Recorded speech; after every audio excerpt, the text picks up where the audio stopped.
That's how we did it with Dr. Holmes too. It was like when you find the person that you want, you're like, oh wait, this time, however. I still think about how much he made my life better. So. You guys ready to start? So seeing that it's 7 o'clock, I'm going to go ahead and call the meeting to order. I just want to make everybody aware that Chelmsford Telemedia is recording this meeting, and if anybody else is recording it, they would just let me know. Seeing none, we will open our meeting with public input. Is there anybody that has anything that they want to add before? There'll be lots of opportunities for public input afterwards or during the meeting as well. Seeing none. Our first order is to provide a new playground project update and discussion. The Designer Selection Advisory Group met over the last 2 weeks, I guess, and recommended. Recommended a 4-to-1 recommendation to award the bid to O'Brien and Sons, which is the landscape structures here in New England. And then on January 31st, last Monday, the town manager recommended to the Board of Selectmen, and the Board of Selectmen voted unanimously in favor of that recommendation. Did you guys want to offer any comment about the process so far? I mean, it was really informative. It was nice to be part of that. I know it was frustrating because it wasn't open to the public, and so we couldn't communicate, certain things back to the group. It's not that we were trying to withhold information, but yeah, it was really nice to be able to sit and, meet with the companies and get down and to the nitty-gritty. But looking forward to going forward with you, Megan. I agree. I'll Okay. use your voice. Okay. For full disclosure, I do want to disclose that I did receive emails from 3 of the 7 vendors that applied for the RFP. And I forwarded those emails to each of the committee members, to the town manager, and to the Department of Public Works. And then the town manager directed me not to respond to any of them. So just for disclosure, in case those folks are watching tonight, that's why they didn't receive any feedback from me. But I did share the information with everybody on the selection committee and the town manager. So O'Brien and Sons. So I'm happy to be able to introduce O'Brien and Sons, Megan O'Brien, and also Joe Amori. Is that Amori? Who are here with us tonight. I don't know if you guys wanted to. Maybe we're gonna come back to you in a little bit, I think. But we're really excited to have you guys on board, and just really pleased. You guys have a great product, and we're really excited to be working with you. Likewise. Oh, thanks. Thank you. Did you guys have any comments or anything? Good to see you guys. And if anybody is interested at home, again, all of these documents are posted at our website, robertsfield.org, and they can learn more about landscape structures and O'Brien and Sons at the web links that are provided in the documents. So I'd like to know how you guys feel about this, but my goal for tonight was to sort of get everybody on the same page in terms of all of the expectations that have been discussed over the last 3 years and all the many meetings that we've had. Also to sort of nail down what the process is going to be moving forward, put together a draft timeline, and talk maybe a little more specifically about some of the more details that we might have, like the things about the community build and the timeline behind that, and some of the specifics that we have moving forward. Are you guys in agreement that that's a good plan of action? Just get everyone on the same page. Steve, Nick, do you guys have any comments on goals for what we want to try to accomplish tonight? Yeah, I mean, it's reasonable. I don't think everybody should get too hard into, the concept that was in the proposal, any kind of, modifications to that we might have tonight. And, I don't want to turn this into like a full-on, let's move the design around right now type of thing. So I think, we get through some introductions and we'll work on timeline a little bit, and you guys can, convey your expectations kind of going forward, and then, we'll get working with them, and we'll be, getting stuff off to the committee, and then I think ultimately we really need to kind of pick a day for you, the public, whatever it is, the Tuesday night design type of thing. We need to firm in on that, because, just to touch on the timeline quickly, kind of working backwards, I'm thinking we need a final design into February, first week or 2 of March, So it's gonna be it'll be a lot of work over the next month, but it's definitely doable. That way we can come back, you know, and present a final plan to the group or the committee, you know, whatever, first week of March, you know, it's good, we sign off on the final plan, we get order and equipment, you know, we can get, then the committee can get, you know, like the parts list up if people want to buy benches, swings, that type of thing, you know, which I know is a, you'll probably talk about later in the fundraising type of thing. You know, I think it's a good start, you know, I think we should move forward with, you know, something like that. Okay, great. That's great. Any other comments? So this is the sort of the end of the milestone, design and construction milestone draft that we've been working from. So I deleted out all of the earlier stuff. And we can get into more specifics, but are we still working from a June 2018 rough Yeah, open date? That's what I sort of was talking to Megan about, was, you know, kind of that middle of June, that's the target, you know, to be cutting the ribbon, end of school type of thing, to be open. So June is a good, is a good, It's doable, and they can. yeah, that works. Yes or no. I think Yeah. it's definitely doable, and maybe though pushing, like Steve said, we work backwards. Right, So if we knew that this was the grand opening, it was June 15th, Mhm. then we could work backwards. okay. Well, do you want to go ahead and set, I mean, do you want to go ahead and commit to a tentative date? That'll be a big, Sure, we can look at a calendar and Yeah. decide what your grand opening day will be, okay, and then, we can go from there. okay. Alrighty. I'd like to move a couple of these things up, like instead of purchasing the new equipment in April, I think it'd be nice to do it before end of March. Okay. Things like that. Right. I think Right. site prep, I put early April, or early May. Right. I put, equipment delivery, build week, really early June, maybe even end of May. Okay. Stuff like that. Okay. Do you want to tackle this timeline now, or do you want to wait until we've sort of moved through the expectation discussions and, We can keep it going, okay, and then we can sort of come back if okay, whenever, whether it's tonight or next time. okay. So an early June date, we can agree that that's probably like maybe the first week of June or second week of June for a Yeah, grand that puts opening? it on For the grand the opening? 9th, 10th Yeah, I weekend. think, honestly, Mm-hmm. just looking at the calendar, I was just throwing a dot, I picked the 23rd, Of June? yeah, it's a Saturday. Mm-hmm. And in my head, I solely picked that because I think baseball ends the weekend before. You know, so you won't be trying to do a grand opening with two baseball games. Right. That's important. Yeah. I will confirm that with my friends. 23. And that works for me. Okay. That also works for inclusiveness because Ramadan goes through the 15th when, Yeah. Okay. so that weekend is Eid, so Mm-hmm. we're not including. Does anybody know when we're not, school gets out? Making it impossible for a portion of the community to Right. not come. You asked, Do you know when school gets out, anybody, randomly?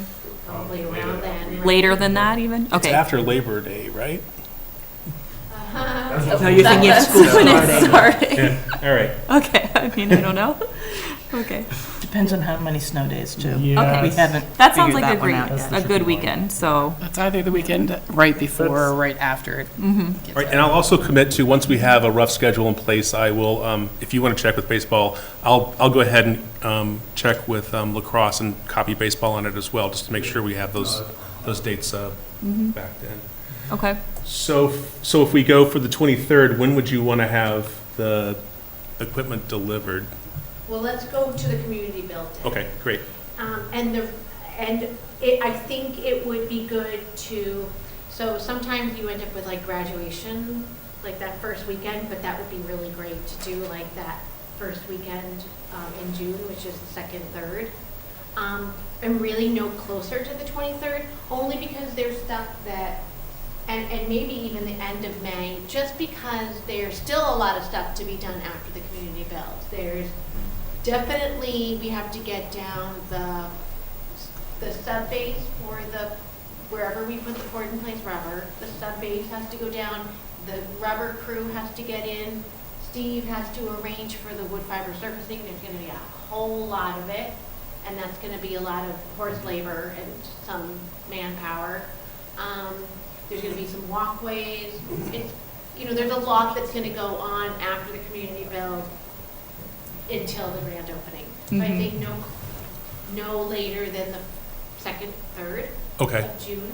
It might, I don't know if that throws a wrench in, a monkey wrench in with any like graduations, and obviously the weekend before that, Memorial Day weekend, I don't, that sometimes can be a factor with trying to get volunteers because a lot of people are gone.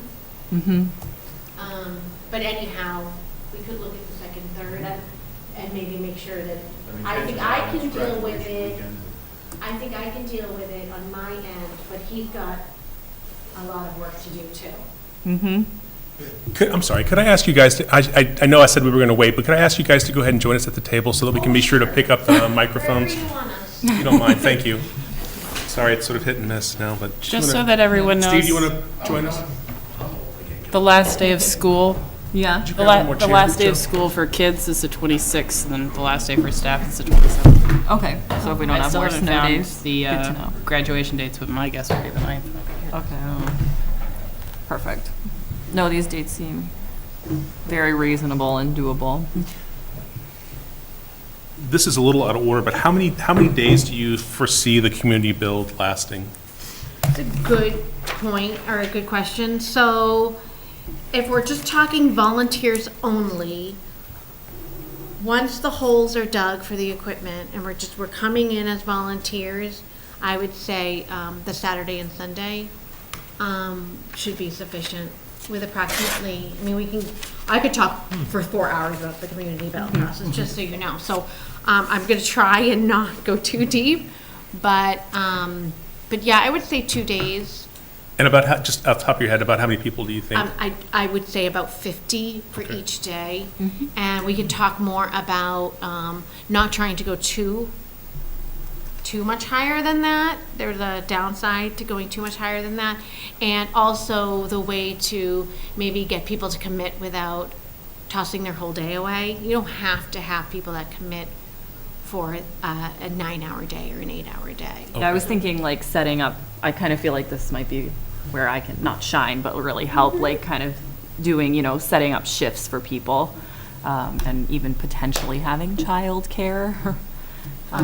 So, yeah. Somewhere outside the fenced-in area. Yes, And yeah, that would be. absolutely. We can definitely talk a lot about all of that. I have a ton of material, Yeah. either just based on the 20 years I've been doing this, or great examples of other people who did put together some great pieces that you guys can really cut and copy. Yeah. That'd be great. It doesn't have to be reinvented.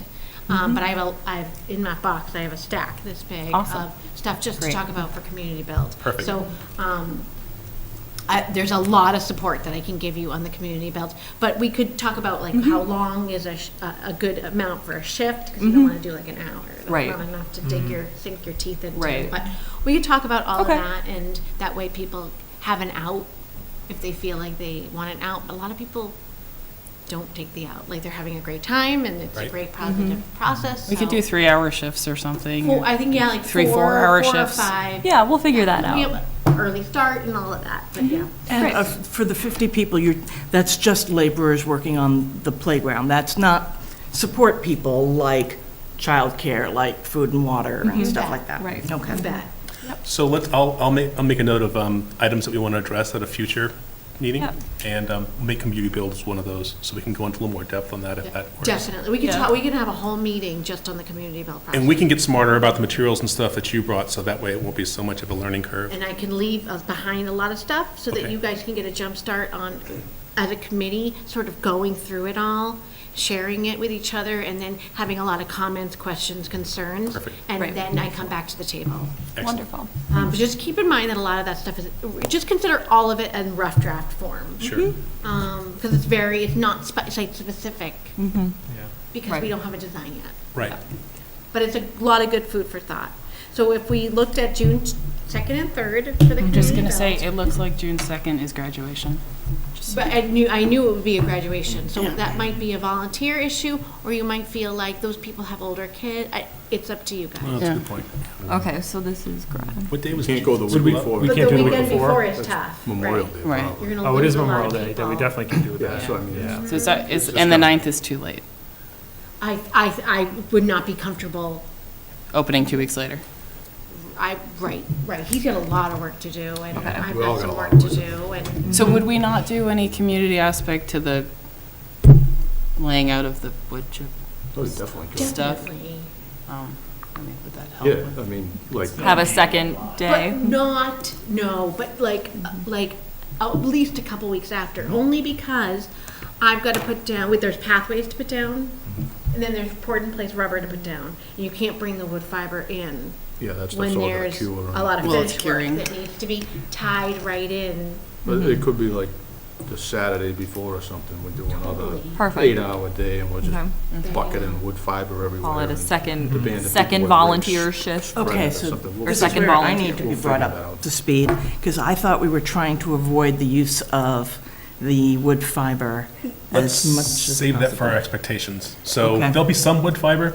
If it's the same amount that's in the current draft design, that I think is up for discussion. Okay. Let's definitely talk about that later.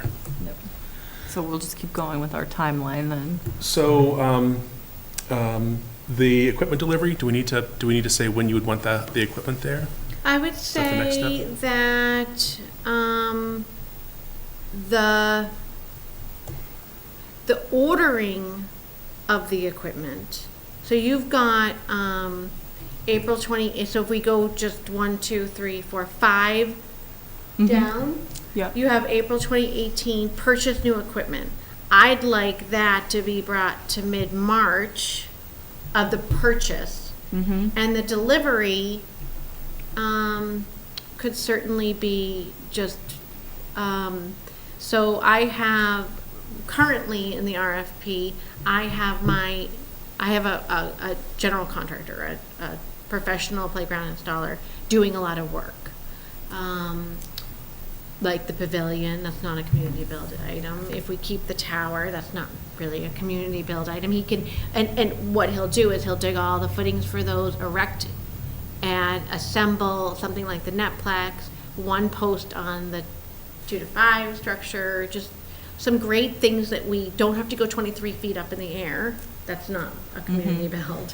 It's, So, if sorry. that tower is up and that netplex is up and we're building off of something solid, that's a great place to start. So are you guys doing the footing, or I thought DPW was Yeah, doing we've it? already, there's certain, Combined. yeah, it's gonna be a combined thing, we've been talking about it. a I'll little do the bit. footings for what we're putting up, and then we'll come back and we'll work with the DPW to do the remaining footings. It'll be kind of a joint thing.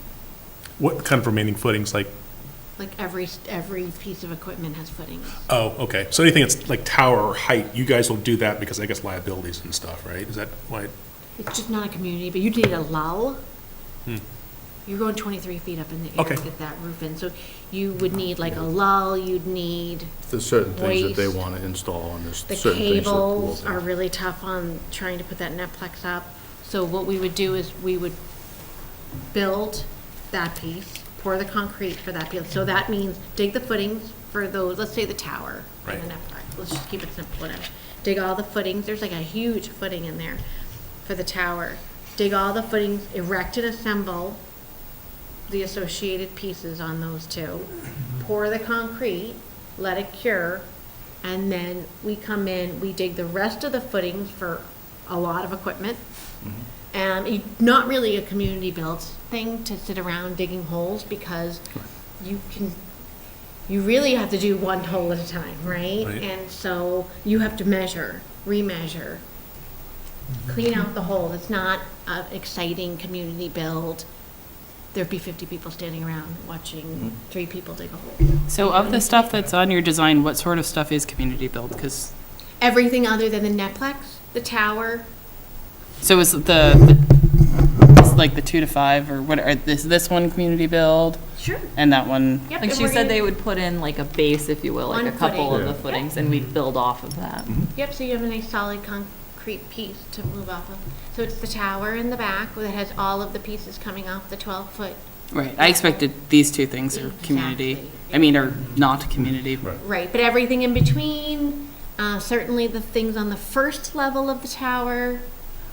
We also have for the Weesaw and we have for the Omni Spinner, we're gonna put in build the box, dig the footing, build the box, have a nice concrete pad. Those two get pads, and then on the community build day, we'll just hammer drill and mount it to the concrete pad. Those will be really easy and simple, and we won't have to be doing that, because you want to cure, for those two pieces, you need a cured pad. Right. And then, the pavilion, we put that up. Okay. Because that's not a community built thing, to put up a pavilion. Is the pavilion something was that something over there that is not in this picture? Correct. Okay, Yes. that's what I'm, Can I ask one question? And I don't want to steer it aside, because I know this is going to be a later conversation. But just very briefly, what are the kinds of activities the community build people would be doing? Is it bolting? Is it cutting wood materials? Is it, what are the kinds of activities that are generally involved? Sure. So they would not be cutting anything. They would be mostly using ratchets, and bits that we provide that are customized bits in order to fit vandal-proof hardware. And they would be erecting and assembling playground equipment, so using posts that are pre-manufactured and clamps and climbers that are all pre-manufactured. They go together really easily, really well. They would just be assembling pieces together. It's mostly the assembling part of it, it's not Yep. fabrication and cutting or... No cutting, no fabricating. If we're cutting stuff, we screwed something up. yeah. This isn't like Let's a hope wood not. or a pretend wood type playground, so everything's kind of free. So purchasing the equipment by mid-March, is it important? latest, Is yeah. it important to designate when the equipment would need to be delivered? It is, I mean, we would shoot for, before the end of May. Well, no, I'm sorry, March. So mid-March for the equipment, and then end of April would be the equipment delivery. So and then that way my guy my installer has all of May between Steve and his crew and my guy. We have May to prepare for the community build. Right. That makes a lot of sense. So that's really the site prep and prepare for community And build. putting the equipment Getting the up. main posts of the structures up, concrete can cure. Yep, on those pieces. And, yeah, I would say the month of May Yep. would be No, a that's fine. good. And it'll take that long, usually? Well, there's rain and there's, We never have rain anyway. Yeah, or snow. It never snows you here. just, there's. Just allowing the time to make you sure we got it. have to just write. That's exactly what it is. Yeah. It's not being up against Right. a really important day that you guys are all planning and, And the weather was crappy and it wasn't ready, yeah. or, We lose 2 or, weeks because of one of or winter didn't end till Please no. second week of Yeah. April. Right. I mean, And May is too wet Yeah. for anything to actually solidly, Okay. cement. As long We as never you and have flooding Steve in both there. feel good about that, then, I mean, you guys are the Fine. experts, you know what it takes. So we'll need to finalize, I guess a drop-dead finalization of the design would be first week of March? I'd love Yeah. that. And let's go ahead and plan on having I know the town manager wants the final approval on that, so we'll call that first week, his approval day. Hi, Nick. It's wrecking the place. Yeah. He agrees. Okay.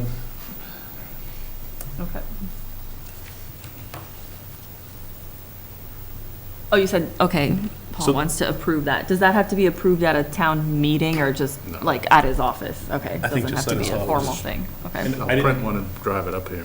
okay. I didn't get the sense that the Board of Selectmen has any need for approval on that, so I Awesome. think he's just the only Probably one. just wants to sign off on it. Sure. So we should plan on having our public input session the last week of February then. Is that Because cutting it if we go close? to, if we go to the public input session and we do get feedback that something needs to be changed and we need to, still need to get the design approved by him, we're gonna need time, at least a day or so, I would assume, to make any kind of Doesn't- modifications. I if would it's not think it anything had to major. be earlier than the last. Yeah, I think we need to move it. I think we're putting us again, like talking about, deadlines and walls. I'd like to do that. When is school vacation in February? The week of the 18th, 19th. Yeah. I mean, I was thinking maybe the week before school vacation, or you think doing it the week of school I vacation? mean, next week is the first week of February. It is, Right. but we gotta do it. We don't That's have a 2 choice. weeks. I mean, can you It get, is. Can we get people there? Yeah. can we get the design done in 2 weeks? Yeah, I mean, she has, I'm an in-house designer right here. Oh, you're the in-house designer. Wonderful, that's. What'd you do? So we would need to work. So whether I give you the tools for you guys to come together all of next week, sometime during next week, not all of it, but give you the tools to give me the feedback on how you want to change this design. Then we could, the following week, we could make those changes, then following week, we could have the charrette, the community input based on how you guys wanted to I'm figuring the community input could be really vast, or not at all. But I figure you guys want to go in with something that you really like. Yes. Yeah. So we all agree on. Instead of just letting Yeah, you them gotta look start at the someplace. RFP one and Yeah. Yeah. that's too crazy, right? Yeah, we want something that We we're want all something we're close happy and with. comfortable with. Yes, yes, good. Okay. So, I'm just uncomfortable with 2 weeks. I mean, we can work it, and we can work hard to make it happen, but I'm just concerned that we're gonna hit something that's gonna, I mean, as long as we're okay with potentially pushing back, when we have that, if it's the first week of March that we present to the town manager, I guess we could, as long as we have it done by the first week of March, but plan on having it done the first 2 weeks of February, at least that gives us 2 weeks of pad in case we run into something that we can't. that and honestly, prevents us I guess from my, doing yeah, go sorry, ahead. my theory is we have next week for us to kind of find something, the week after for the community, and then the week after for us to all go back with what we had from the community and sort whatever that is and agree on Like 2 that. rounds of changes And then or your after changes. that, and then I mean, I think 2 weeks is too quick too, but we don't have a lot of choice if we have to do this by March. Kind of like reading RFPs over Christmas Yeah. vacation. That's just the way it goes. You've been through this process before. How long does it normally take for a community to kind of get a plan that they're comfortable with? I know that's asking a very broad question. I but- mean, I think that you guys have probably sat and looked at a lot of playground equipment. You've sat and looked at a lot of designs. I'm guessing you have a pretty good set of ideals and goals in your heads, and collectively you have to put all of that together between the 5 of you, and of course, taking in the leadership of DPW. So I'm guessing if you guys were able to sometime meet next week, let's say it's Wednesday night, and have the tools that at least you guys can go away with and brainstorm on your own, and then come back and say, okay, I don't like this piece that they put on, but I like this piece instead. And then you guys can talk about it. But if you sat down and then you gave us those changes in the morning or that night, however you want to do it, or I can come back, whichever. I think maybe you might want to talk about it amongst yourselves, but whichever, however you want to do it. And then we can make those changes fairly quickly, and then The next time we'd see it would be another a, week later, you have your input. Yeah. And Megan, I'm curious, what are the tools that you're referring to? What are the tools? What are the tools of communication that you're talking about? you said you'd give us things that we Do should, you want me to talk about it right now? Well, I didn't want to sidetrack it.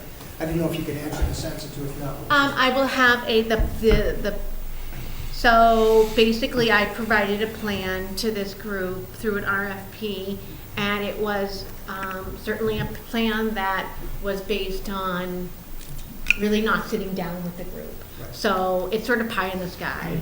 And then, but a realistic concept. And then, based on my presentation, that was approximately 3 weeks ago-ish, I got some feedback just based on the presentation, and I came up with another plan that maybe might hit a little bit closer. Maybe I went the other way, I'm not sure yet. But between two concept plans, I'm thinking, and a list of every single component included on the playground design with the corresponding catalog page number and picture, and then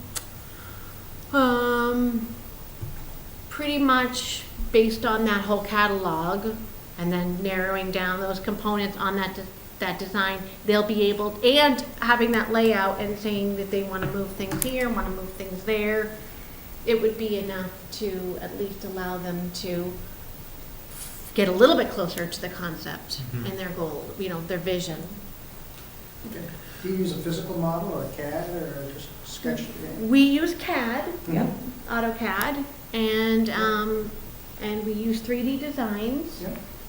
So, AutoCAD, which we turn into PDF for people who don't have the ability to open DWGs, and then certainly literature in the form of a catalog with pictures and so forth. David, did you have a question? So I'm not sure what the framework of the RFP was for project timing, but the town meeting allotted $400,000, which is a significant amount of money. Actually, 450, but Whatever it is, should it feel rushed? What is motivating a June date to open the playground? Would the town not be better served to have a more thoughtful process in designing the community input? I'm not talking months here. Is it 4 weeks, 6 weeks?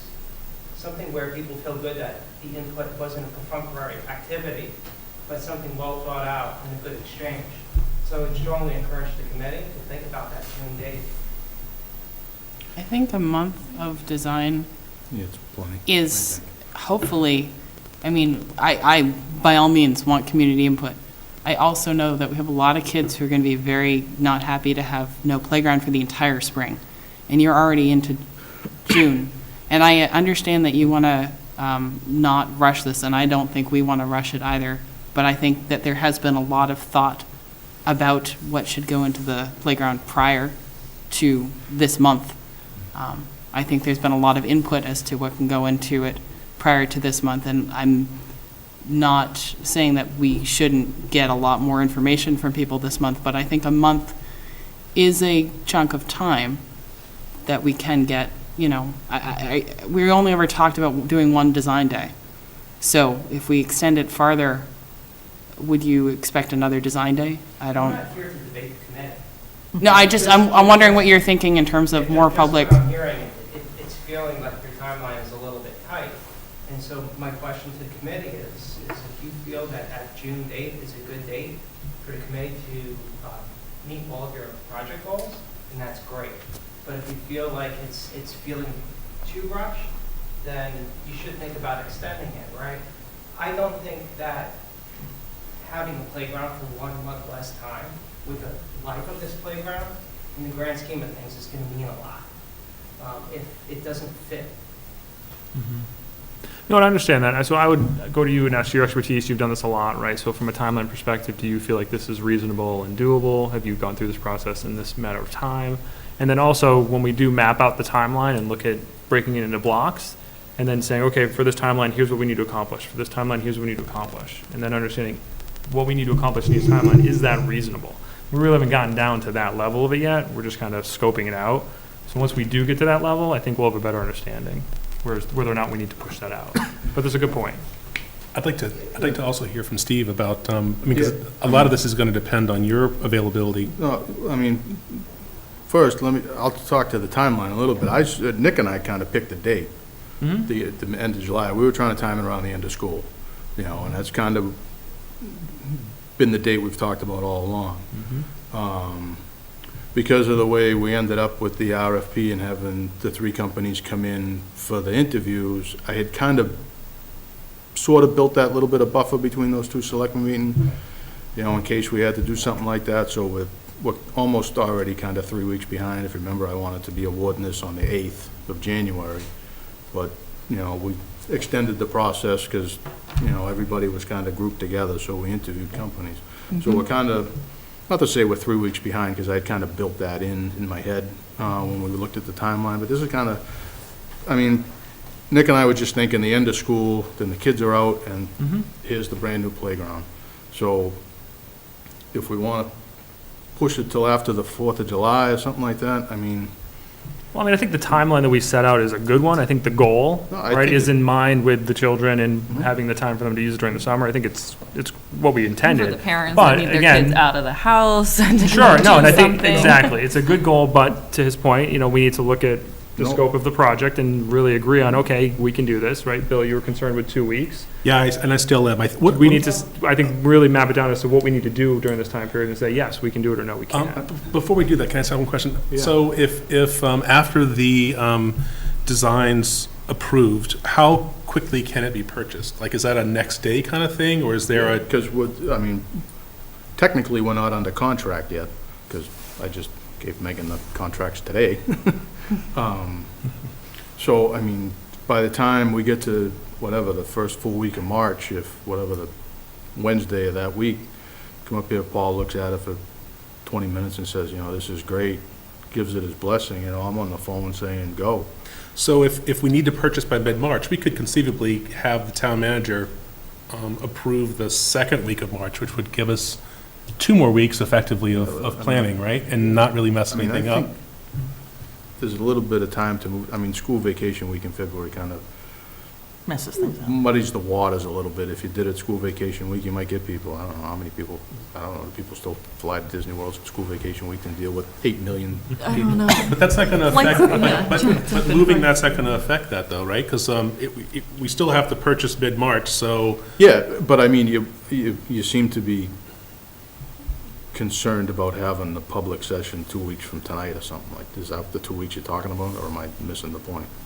I hadn't even gotten to that yet. I was just thinking more in terms of us getting on the same page and how long that would take. I'm very concerned that we're not going to be able to accomplish that in a week.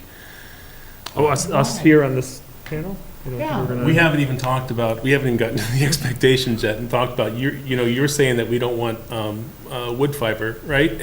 And wood fiber is a big part of the existing plan, so there's a lot of stuff, and that's just one detail. I mean, there's sensory stuff, custom stuff that we want to at least talk about, that may be totally out of the realm of what we were able to do, but I feel like, coordinating schedules, we're going to be able to meet basically once. So I guess, well, the question is, can we all come back next week?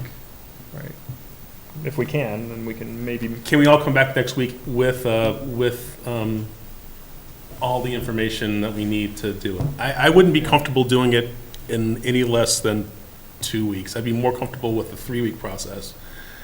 But 2 weeks to me seems to be a minimum, just knowing kind of what it takes to plan and get the information together and get everybody on the same page. Then just put your, I mean, granted, while you guys are doing all this, we're gonna be working with them, of course, yeah. you know, kind of tightening up. So if we did 2 weeks, if we met in 2 weeks, let's work it out, right? So then what happens after that? So I mean, in all honesty, to have your committee meet to discuss what you guys think in a couple of weeks and just the public day will end up on school vacation. Okay. And can I ask a question about our public day? Are we committed to going into schools, or had we kind of decided, like, let's do it outside of the school and invite people? Because We haven't after. talked about it. We're going to talk about that later. Okay, well, we can talk about it later, but I'm talking about it right now. And I would just like to say that as much as I would like to go into schools, I don't know if that's going to be the best way forward. So if we're not going into schools and we hold it during school vacation week, Yeah, no big deal. Right. I don't And if really we think hold it during school matters. Vacation, and a lot of people go off skiing or whatever. Like, a lot of people leave town. I would. Or feel have like- it after school, that week of the 12th to the 16th. Well, that's what we were originally Well, talking about. He thinks it's yeah. too early, so I would say, yeah, let's push it to the week of the 26th, the week after, if we don't have to actually do anything until mid-March, then I agree. We'd push the public input session to the week of the 26th, when everyone's back from school vacation and we've had time to digest. If we have until mid-March, I thought we had to do it by the beginning of March, but if we have until mid-March, I also would be more comfortable with the week after school vacation. So if we pushed it to the 26th, that wouldn't push everything else off a week, We or can do that. it would still, it wouldn't make it too tight. I guess I just don't want to rush it. I guess the input, if it's major design changes and custom castles, then yeah, I mean, it's gonna be, I don't know that it'll be that. I'm Right. hopeful that If when it's- we tighten It'll- up a design with them, that it Yeah. won't stray far from there. I mean, I'm thinking you guys take your time, take the 2 weeks, Okay. communicate with me how you need to in that time period. It doesn't have to wait till the end of the 2 weeks if you know that you want something and you want to see it this way. Yeah, part of our problem is we can't actually talk to each other unless we're in a public forum. right. So we can't, we can all agree when we're together, but Right. otherwise, we can send out one email and then tell everyone, don't respond en masse. And so it's very hard to come to any agreement without So, having I mean, let me. public meetings. Let me, Are we going to like a working session that's closed? So when we get into this, why don't we go ahead and agree that we'll try to set a committee meeting next week and then another one the following week. I think that's the only way it's gonna work. Okay. all right, well, let me, before you get doing that, let me throw my thoughts in the ring, just to muddy the waters worse. Yes. That's fine. Ultimately, our thoughts, Nick and mine, conveniently, he stays in the back of the room. Again, I'm looking at the calendar here. Is we wanted to meet with the team here. Kind of, I don't want to say zero in on something, but kind of, I don't know, zero in on something, I guess. I don't know how else to say it. Yeah.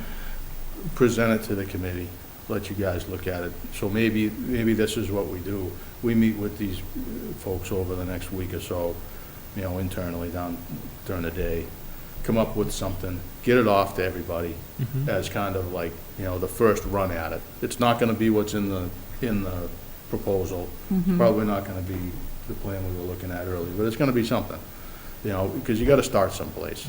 So we'll send it to you. You guys, the 5 of you might hate it. 5 of you might love it. 2 of you might, you know, whatever. But at least to give you something to look at. You might say, maybe this should go over here, maybe this, fine. But instead of honestly having 6 meetings in the next 6 weeks and just kind of spinning your wheels, you need someplace to start. Like I said, you might hate it. But then you come back to me and just tell me you hate it. But Well, the other thing too, I'd like to hear when it's presented to us, the rhyme or reason as to why things are where, and because again, you were the experts in this, right? So you probably know, hey, kids are gonna run this way, so we built it this way, and the flow of traffic or whatever it is, right? I mean, I may be like, hey, I'd like it here, but you may be like, well, if you do it there, then here's a problem, right? So those are things that I'd like to understand a little bit better, so I think that makes and that's sense. just kind of my thought.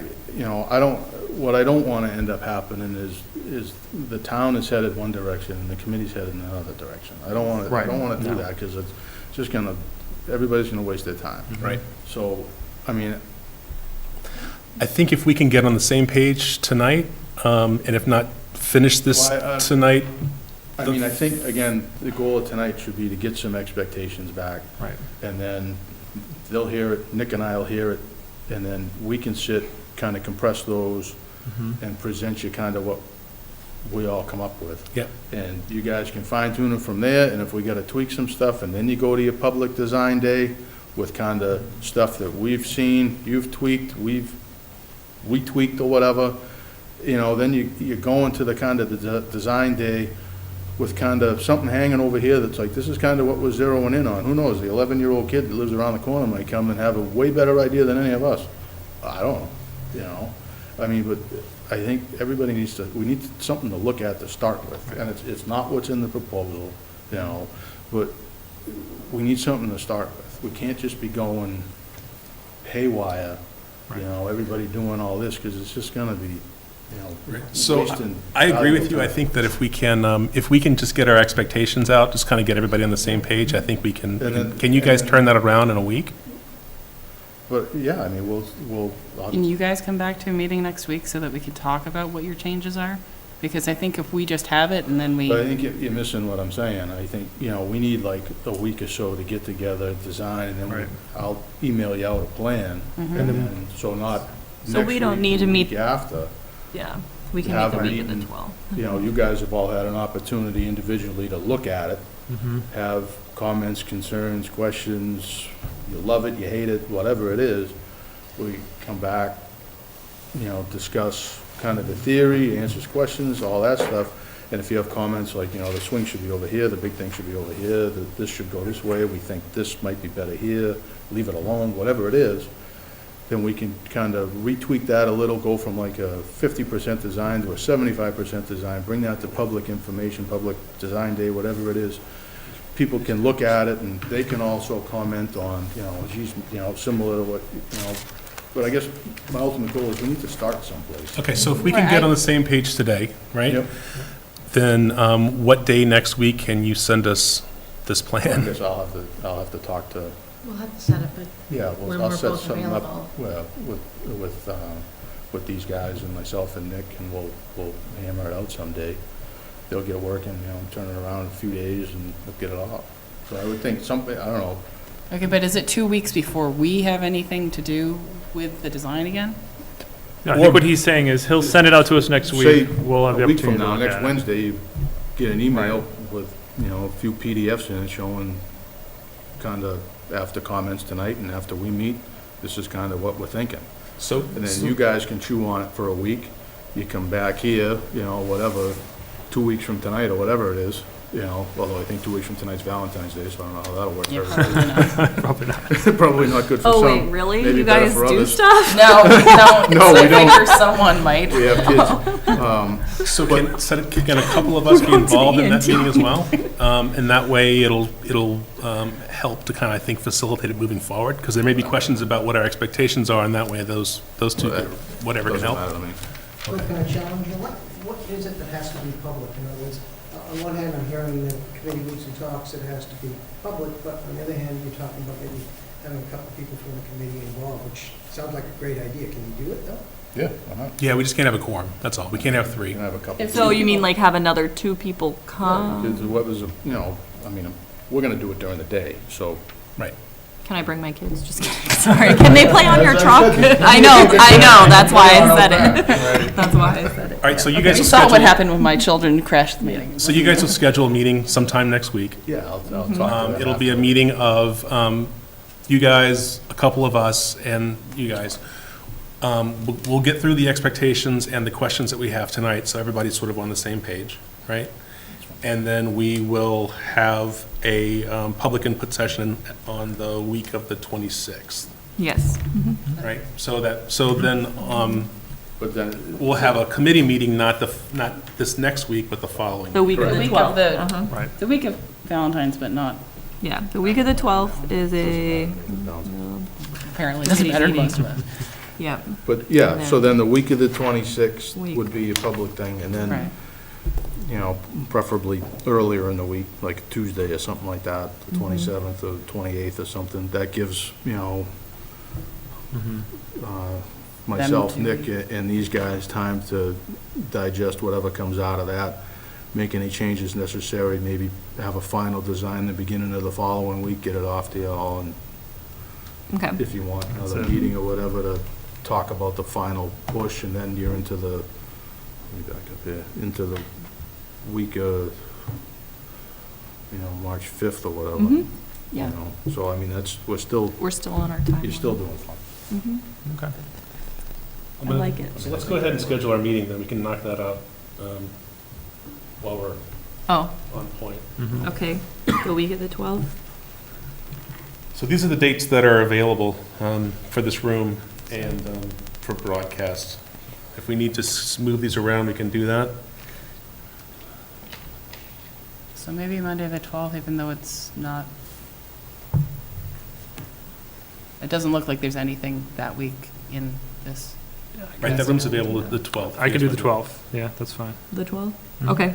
I surprisingly have availability. Mondays are not great for me, but I shall. 12th works Go for ahead. me. Okay.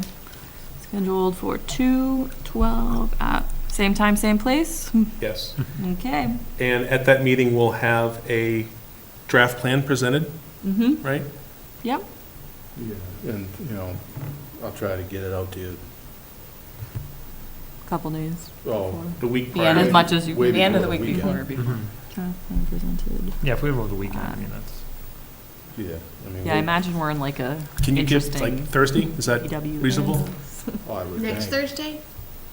Um, Depends on. when The we meet. following Thursday, I think it would be, right? I don't have a calendar in front of me. Sorry. No, it A is week next from- Thursday. A week Yeah. from tomorrow. Okay. It would, Wait, when? Depends on when we so it would meet. be the 8th. We're- So It'd be if the we, February 8th is what he's February asking for? 8th. Today's the 31st. Today's the Can we 31st. meet anytime the 6th between 9 and 1? Next Tuesday? Yes. Yeah. What time do you want to do? Can you do noon? And I could come? If you could do noon, I could come. My work is right around the Well, corner. I would have to leave by 1, so, I don't know. I could potentially go if we needed a second. Big kid has school. If other people, Yeah, I'm like not, if other people would rather go. Say 10? It'd be, I'm not saying I have to, I'm just saying like, good, one So kid 10 is at o'clock on school, the so I'm going to find Is that all right, Bill? one kid. Is the 6th a Thursday?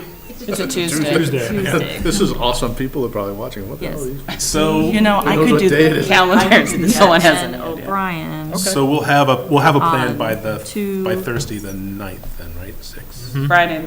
You guys just Friday said the 2, 9th. 6 at what time? 1 PM? Thursday's. Friday's the 9th, Call it 10 Thursday's to the 8th. noon? Oh, wanna 10 say to noon, eight? okay, thanks, perfect, got it. Okay, I Say can make again? it too. So we'll have a plan by Thursday, February If 8th. someone. So we can decide at the end of this meeting. Ask two him, people he's to go a to that one. Yeah. Hey, just the quietest person here is I mean, like, that way, if we need to push it to decide my Friday, we fate. can. It's just, Yeah. at least it gives us no, a day. Then you get the weekend. And so it would be okay if we did the same thing that we did before, Yeah. send 2 people said from we'll our get it group done. to that Yeah, 'cause meeting? it's not a The right quorum. time, too. Cool, absolutely. Thanks, we'll figure that You part guys out can bring later. coffee, yeah. Yep.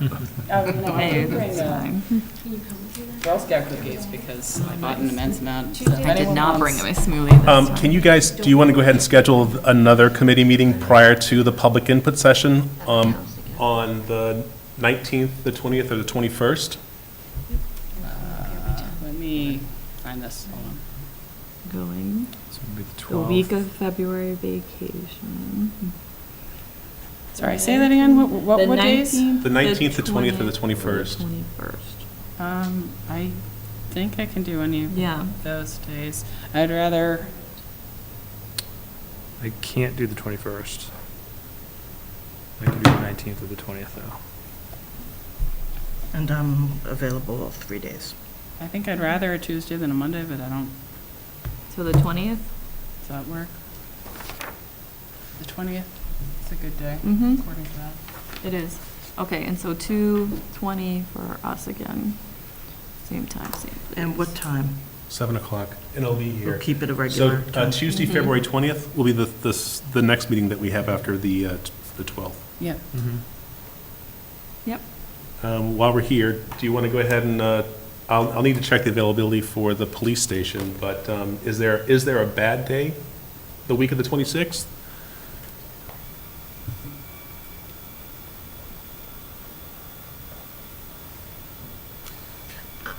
For me, I leave for Montreal for work the 28th, Okay, which is Wednesday. So if you want me at the public input definitely, meeting, yes. then it would be great to, it's going to be a night meeting? Right. Okay. So it would be great to do Tuesday night? if Okay. that's the 27th? Mondays are so hectic, but I Yeah. can definitely make it work. I think they're probably hectic for a lot of families, so I think a Tuesday is probably better on the 27th. Or a Monday if it's not available, right? Mm-hmm. Yeah. So we'll call it Tuesday is the best, and then with the backup of Monday. Tuesday, 27th, what time? Depend on whether I the would say police station. 7, right? 7 still work? So, Well, if that's the public thing, no, do it No. 6 to 8 or Six. something like that. Five-ish? oh. Do 5 to 7 or 6 to 8. And I- then dinners. Yeah, with dinner, it's really hard. The only thing I could, like, Is 4:30 too early? Yeah. Yeah, it's Too too early. early. because of working parents. Parents are, yeah, I would say after 6, just because of working parents. People, yeah, coming and Yeah. get home at 6, Sounds 6:30, good. but. I'd yeah. say 6 is probably your I best would guess do of like getting 6 to 8. people. And maybe we can advertise it as like Pizza. Yeah, We can or bring maybe we pizza. can bring things and people can buy dinner as a donation. We can figure that part out as a committee, but have food available for, if you want kids interesting. there at that time, I think we need to have some So food. the And I can help 27th figure at that out. 6, and you're thinking the police station? Tentatively, I need to check on the availability. Yeah. I would think this would lend itself more to like a gym with tables out more than You're never gonna get in the gym, a seated. Yeah. because youth basketball, you're never gonna get in the gym. The police station's the best room for it, because it's got Well, all those What community about tables. the gyms at one of the Elementary schools. elementary schools? They all have youth basketball. Or, my mother's club uses Old North Town Hall a lot. Like, I would pay for it. It's $20. It's so cheap, but it's pretty big. It's big, yeah, I don't, It's out of Center? the, it's out of the geography of the park, though, too. I mean, I'm open to it. I just want to keep it as simple as possible. I mean, the seats are there, if it's available. I've we never can been just- to the police station, so I don't know It's what. a nice training room. room It's that's a big got- training room with it's tiered up long tiered tables. long So seats, you, tables. mom It approved? would be functional. It depends on how many people we get. It's just the It could conference quickly room there get would not swamped, be is conducive. Well, my we just don't, concern. we're not gonna, It's seats we'll with advertise it, tables but no and- one campaign. All set up. Let me see what's available, and then we can Okay. just go from there. All right, sounds good. That's fine, as long as you think it's okay. I think it's okay. I just think. How many people could hold, I guess? think it's too small, is my best.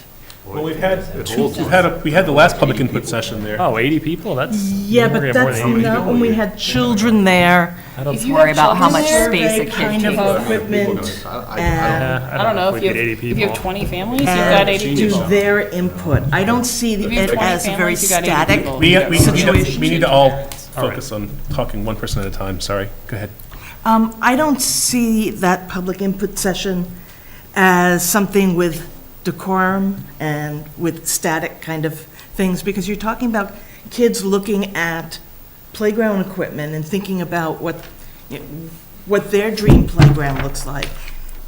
And you're not going to get, second graders or whatever to sit quietly in seats after they've sat in chairs all day at school. So setting it up in a room that's meant as a conference or lecture room just doesn't seem conducive to our goals. Okay. How about we talk about it? I'll find out what the availabilities are for the different venues in town, and then we can decide at our next meeting. Does that seem like a good compromise? The only benefit I see to that is if we provide pizza, it would provide a good place for them to eat and stay quiet while they listened, because there's all the tables. I think we should be doing the listening and they should be doing the talking, kind of decide. But they'll have to be quiet enough to listen to each other. Okay. All right, we'll look. So I think that, is that all of the timeline that we needed to cover? I think so. I think Yeah. so, yep. That's it? Okay. So expectations. So there was a narrative that we had. It was a document that was attached to the agenda, and I tried to just create bullet points rather than recreating it. But this was pretty much, I think, everything that we had been talking about throughout. That the playground would be nature themed, obviously inclusive. And uninclusive, inclusive isn't ADA compliant. The notion of inclusive is that not only can the kid be on the structure, but they can play with all their friends in that space. Agreed. Yep, that's our definition too. Or, parents or grandparents who might be disabled will have enough room to play with their kid in that space. And be able to get to that space too, right? Right. Right. Well, they can't be there unless they've gotten there, so. Right. But that's a big assumption, though, and going back to the wood fiber issue, that I think, at least my expectation is that there'd be sort of clear pathways to all of the equipment that wouldn't necessarily be wood fiber, right? So you could, in a wheelchair, you could get to particular equipment, play on particular equipment, and then get around and through the equipment without having to wheel through the fiber. Yeah, we were talking about that earlier. I think it's certainly achievable. Some of the comments that the team here made was, you don't want to just have a path from an end of a slide, so you get if you do have a kid in a chair, he ends up at the end of a slide, can't go anywhere, and then kids are rocking it down a slide. You want to put people in places where they can do stuff, or like you say, be with their group of friends or whatever. So, I mean, we can certainly, with the discussions we had, and I know that's a major point of the committee here, we can certainly work through that as we narrow in on the design. That's definitely achievable. Okay, and just you had mentioned this earlier, the fire chief had asked for less wood chips than what we have there now, so. Bark mulch, that has nothing to do with playground mulch. Okay. Well, it's just that depending on the size of fill, we're not only talking about people in wheelchairs, we're talking about people with braces who use crutches, and that kind of stuff will get into braces equipment. So, I'm gonna tell you, right, just to try to, so we don't talk about wood fiber Yeah. for an hour and a half, we're gonna have it. I know there is going to You be know, some. We're gonna have a lot of it, solely because of the size of this place. So, Which is another question that we haven't really, no, and. Verified. Nope, and, we've already talked about condensing, and that was, as Megan spoke, to having kind of after we did the interview, if you will, that was some of the conversation, and, kind of the next concept, if you will, is smaller, move swings, condense things a little bit. So areas are gonna get smaller. We can add water, so it's all Okay. kind of balls in the air at this point, but again, because, the area for the playground, and to maximize that space is so big, yeah, there's gonna be, a lot of walkways, a lot of board and place pads, but there's also gonna be a lot of fiber. Is there any way that we can think or work towards maximizing lawn instead of fiber? Not inside of a safety zone. Yeah, Right, yeah, in the fall zones and stuff, you Right. have to have that stuff. I mean, we can certainly try to do something, Okay. So is what you're asking sort of like there'd be pathways through green spaces, right? Leading to the fall areas, right? Right. But the pathways wouldn't necessarily be bordered by the wood fiber. They'd be bordered by grass and things like that. Right. But those things would obviously have to be, and this gets into the stuff we have later, but those things would have to be segregatable. Segregatable. Right, for maintenance purposes. Right. So the design would have to and take I that. think. Hey, sorry. No, go ahead. I'm just curious about the segregatable thing that keeps on coming up, because, I mean, you guys, the whole field is mowed, and that's not segregated when it's mowed, right? Yep. So, if we have the whole park gated off, if you're capable of gating the whole park off, do each individual patty need to be segregatable if you can just close down the park It's a little for different mowing a half field than hour? going inside a fenced-in area to Right. mow stuff. So- But if you can just close off the whole park for an hour while all of the areas are covered, yeah, do we need to worry about segregating every little No. grassy area? That becomes more of an internal discussion on how we want to tackle it. Nick and I have already started having some discussions about how we want to try to do this, because we know, like, Nick and I love the idea of their layout with the shade structure kind of in the middle, the park within a park type feel. You're going to have some grass around that. There's nothing we're going to Right. do with it. So, fine. So, in our heads, we're trying to get ahead of it to come up with a way to keep that somewhat maintained. I mean, we all know, everybody in the room knows, you're gonna have a new playground at Roberts Field, it's gonna be the most heavily used thing in the universe. So we'll figure it out. I'm not gonna say it's not gonna happen, but we'll figure it out. I think, I don't wanna end up with swings, grass, wood, all these little spots everywhere. Right. But I think some of the initial conversation we had, even the night, again, on the interview, was kind of condensing some of those areas to eliminate kind of the chopped upness, is that a word? It can be. Yes. But, and I think we're already going that way with, kind of what I saw earlier today, so. Is that this thing? That was what Yeah. I had given Right, and we'll Bill. get to that in the. Yeah. And then- So, I mean, that compared to the first one, you know, it's a little smaller, it's a little this, so we're getting there. I mean, obviously, there's walkways that need to be addressed and things like that. We'll clearly get there. You know, I'm highly confident in that. Okay, but you guys understand, so one of our expectations is that there would be minimal, I don't want to say minimal, but less mulch, right? Unless we have to, and more grass, basically, if that's possible. If we can move towards that, and we'll tackle that when we get If there. it makes sense. I mean, that's As the, long as we're inside of a safety zone, we have to have some sort of playground safety surfacing. Right, Right. right. So, and I think we weren't going much beyond safety zones. No. okay. If you look at even just the square footage count, Is that what Okay. the little red lines are? Is that the safety zones? that's exactly correct. So within those red dashed lines, we have to have something that absorbs the shock of a child. The fall zones. And so you have to have critical attenuation surfacing, and grass does not count. Is Right. turf something you guys consider at all? We do, but Is it any cheaper than Port and Place? no. And it's the same prep, and in fact, it lends itself very well to rectilinear shapes. So if you say, we like a lot of rectilinear shapes, turf is great. If you like a lot of flows and curves, turf is terrible, because if you imagine you were gonna carpet around a room. Yeah. You're gonna need a square piece, and then you're gonna have a lot of waste. Right. So turf is fabulous if everything is rectilinear. But Port and Place, you can You can, Sculpt move it. and Yep. swirls and. and that's what's so fabulous about it, is that there's really no waste. Okay.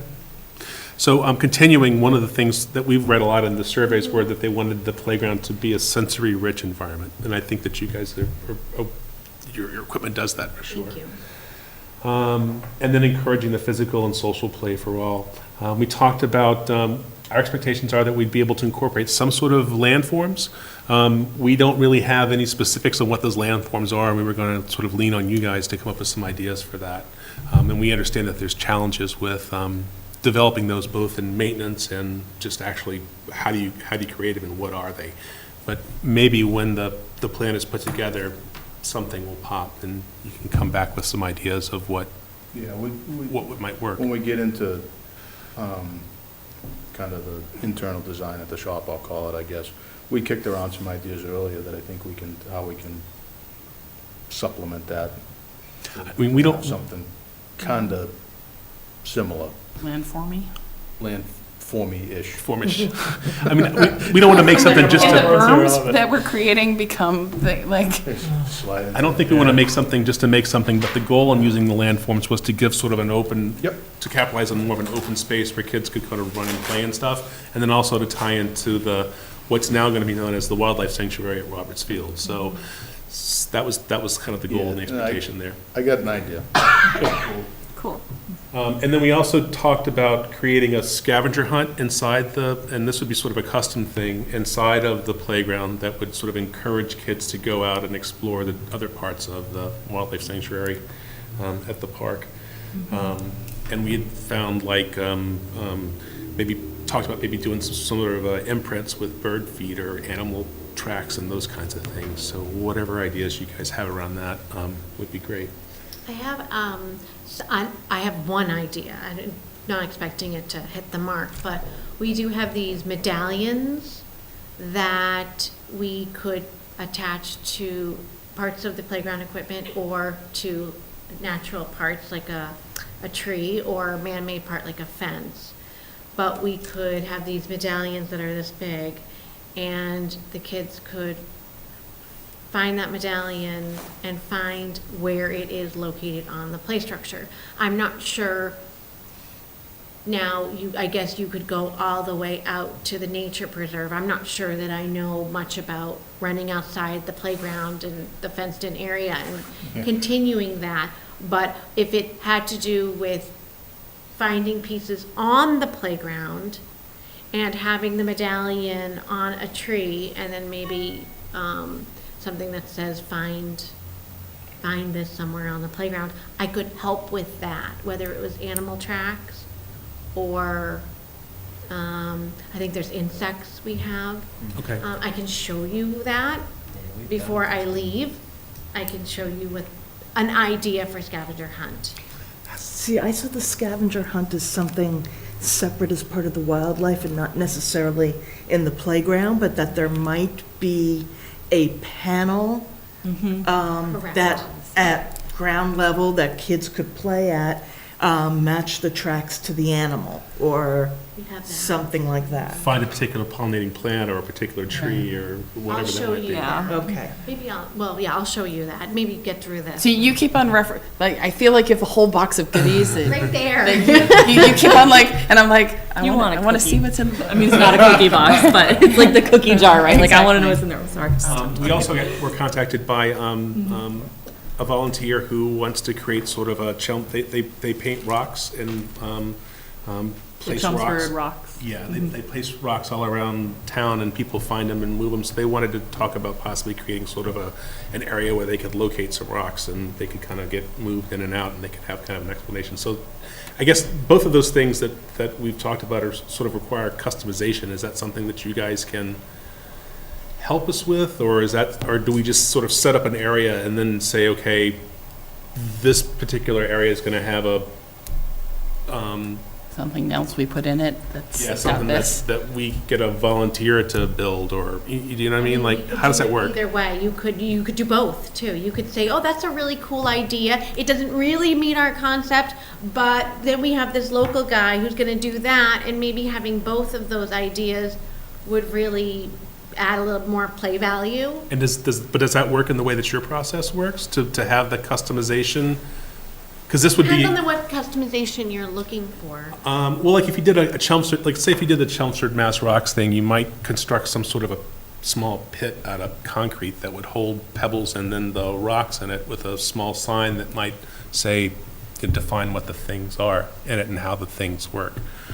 I kind of see that as like the group providing their own sign and like a rock box, like it's a box, right? Like I can go to TJ Maxx, Home Goods. I could build a box probably. I'm my not question- crafty, Right, but so I my could question do it. is that something that we would set aside space for, or is that something that you would actually design and I don't know if say you, build? if it was a box that holds rocks, I don't think you'd want to pay us to build a box. I don't think so. Because it I would think- probably be an expensive box. And you definitely want Appreciate that. natural rocks, because us creating rocks would be expensive rocks. Okay. So I think that if you said, we want a sign, and this is what we want it to say, how much is your sign? Okay. And then you could go to the local sign company and probably get a pretty good sign. Okay. I mean, there's stuff that I could provide, but if it's, maybe use me for the play equipment and maybe find some in-kind things. And then maybe for a box of identifying an rocks. area, like this is an area that might Oh, be a yeah, good we can place for. locate it on the plan all Right. day. Okay, Yeah. all right. Yeah. That's a good Perfect. idea. If you can set aside a design location where we can do a something, that, I think that's, but in terms of the customization, I know you guys, I know the GFRC, GCRF, whatever, You're right. that GFRC, is expensive, but it is also very cool. And like and I never remember the name of the park in Wilmington, the Yentl? Yentl. The Yentl Park, I know they have the custom, or I don't even know if it's custom. I don't know if you guys do a lot of those wood trunk slide things, so maybe it's not even custom. Tons. They are We don't do expensive. tons, but they're custom standard. But the Yeah. rock that was there Yeah. was standard. Okay. And it had fossil imprints. So that's what I was about to say, is I know that some of those things have like little animals built in, or little footprints built in, or If you said to me, something. we really need a spider, or we really need a Chipmunk. whatever it was, or the imprint, the footprint of this particular piece. Of a bear, We because can there's one in the make- neighborhood, or. We can make it work. It would be considered custom. Custom does increase the lead time a little bit, so we want to be cognizant of that. But if it was, these are the fossil imprints that we do. We do a lot of them.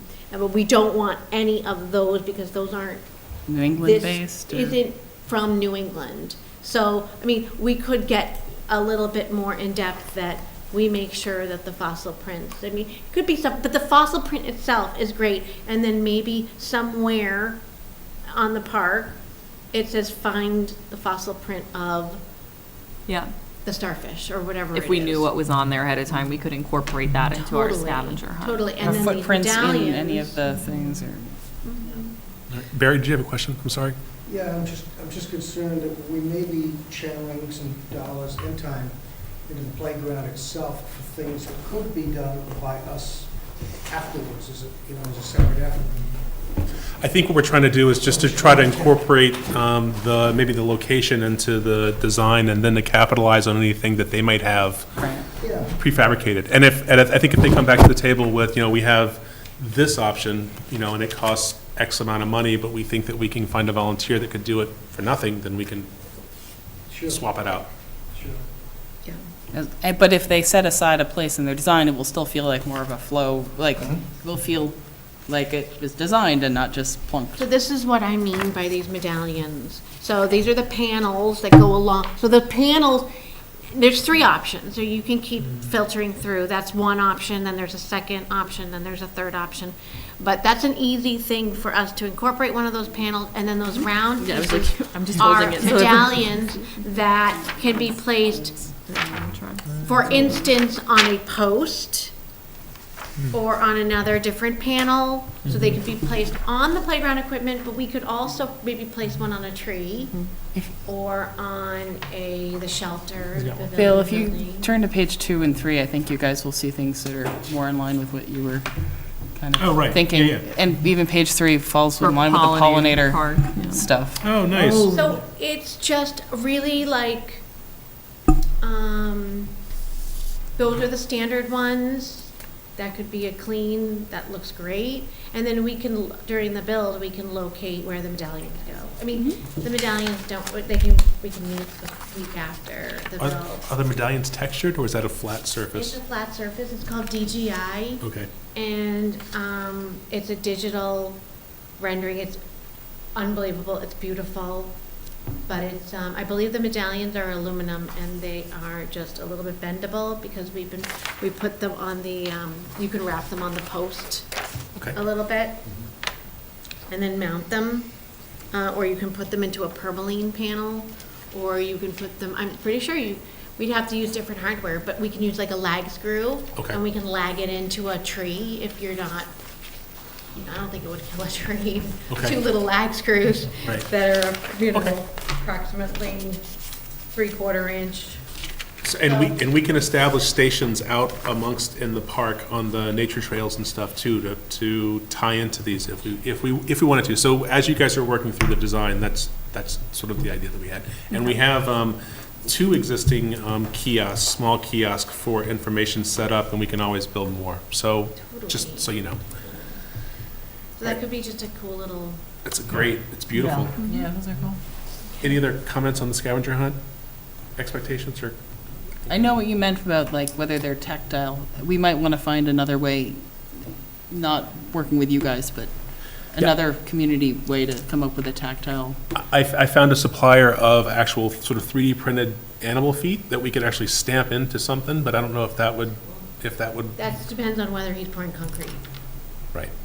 So I guess if there's an area that we could set aside that we could stamp, tracks into, that's an option as well. We So, could use stepping stones that could be fit within Right. the areas of wood blocks, the wood chip that have, As long as they're it's outside sensory. those Yeah, red dashed gotta be lines. outside You the can't put pole. anything hard. Okay, so moving on to the next point, we expect that there'll be, and we've sort of talked about this, a mix of fully accessible surfaces. So, and I think everything is sort of open to your recommendation. I did hear a lot that people really enjoy the sand area at the park, and I don't know if that's something you guys are, We can, We can do sandboxes all day. Yeah, I think Sand that- areas. We have these round GFRC pieces that are dinosaur dig that could go into a sandbox. I could show you, but they're like stepping stones and you put them into the sandbox and then the kids could excavate to find it. We have things that, sandboxes we can do. A lot of people don't love sandboxes, so it's, I was going to ask, I know there's pros and concerns cons. about parasites and stuff in sandboxes. My kids love the sand things, but you're they're, fenced in though, which is Right. pretty, you're setting yourself up for better So, I mean, success. I'm going to say my kid always goes to it. I will say that I know we got at least one comment either in the survey or on the day of the last day to play where people were like, no sand. Because there are concerns about, feral, I mean, cats, you can, That's like, I'm- right, there's cats and you can end up with, the same reason that I you mean, don't. to the Sandbox thing, Nick and I were talking about it out in the, I don't think anybody had a Sandbox on any kind of concept that they submitted. But we Yeah. talked, we can, That's Sand easy. somewhere. we own a sand pit.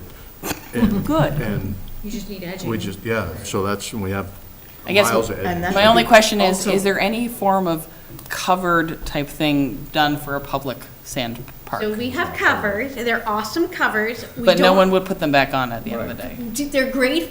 They're utilized well in daycares, Right. childcare facilities where they're proactive in putting the cover back. Right. So the covers are awesome. They have a chain sewn into the hem to hold them down. The water does go through them because you don't want water Right. being held and then you can't pick it up. Right. So the sand would still get wet, but it would keep debris out. But it does constitute having people who are mindful and Of every closing it day up putting and the sand, putting- and it just does not happen In a public place. playground. I've never seen. It's too much maintenance. We'll find it in the pond. They're gonna, Yeah. well, they're gonna leave because somebody else is gonna come, so they're not gonna, Close the it up. kids in the sandbox, they're not Right. gonna put it back on, and then, people can, you can steal it, I mean, Right. it's not chained to the sandbox. Yeah. And we can't provide covers because that's a hinge where you can have a pinch point, you could also drop someone in there, like some. Oh, God. Yeah, CSI. It's terrible to think about it, but the. Horrible if bullying you think of it, experiences. It might happen. Right, And right. so,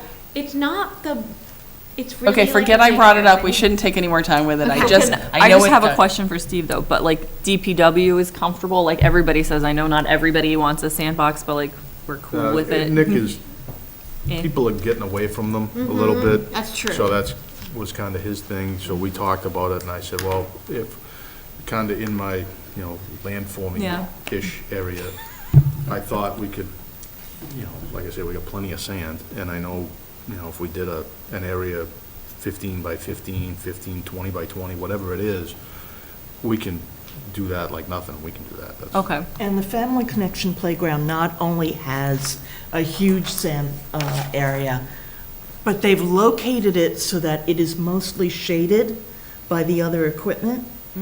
And gotta say, it's probably the most popular It's always. area yeah. in that playground. I mean, Very tactile, very sensory rich, there's no doubt about it. You're talking about sandbox? Yeah.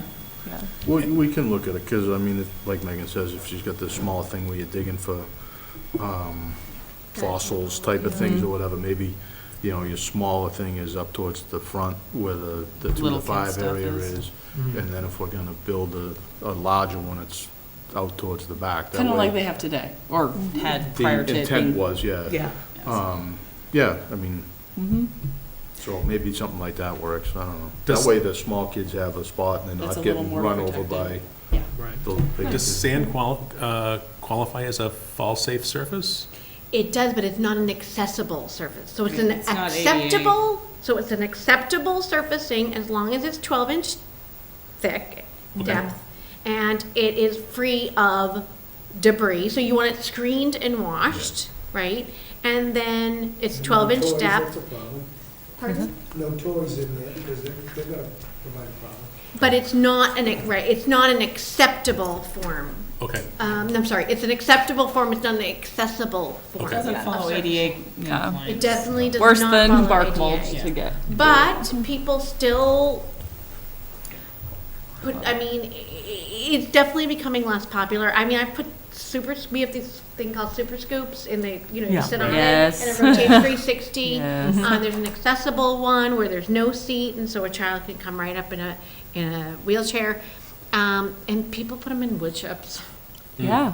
They're just like, the kids will Right. just dig the They wood do. chips, and then they'll move the wood chips, and Yeah, it's still a loose fill surfacing that can be Right. manipulated and picked up. Tactile. okay. Can we also do paths and transfer points next to the larger sandbox? If the older kid wants to go hang out with their friends? You can put it, the nice thing about a sandbox is that it does not have a safety zone. Okay. So you could butt it right up against a concrete or a hardscape walkway. You I could butt it bet right up. DPW could cover all of that. And then the, yes, and then, they do exist. We don't really sell them, but they're elevated sandboxes. But kids just dump the sand. Yeah. It's kind of just there, and it was always It's pretty big. Yeah. You'll never keep the sand. The sandbox that's there now was a 10-wheeler load of sand that we dumped back there. It is, it's a pile of It's no sand. organization. No, but they love it. While we're on surfaces, we haven't really talked about this, but we have the existing brick pathway that leads from the lower parking lot. We have plans to at least add another brick pathway to connect the playground, not necessarily to connect to the existing brick pathway. And then, depending on how successful we are with the brick campaign, we could potentially add a brick pathway into the playground itself as well, which I think would be a nice You just need to tie-in. identify where you want to come in. I assume you want to come from the upper lot. I think that's what- Yes, we definitely need an access point to the playground, but we don't necessarily have to connect to the existing.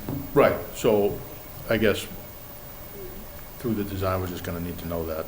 So for a couple of reasons, we don't design this whole thing and then your walkway wants to come in over here and we can't get there from here.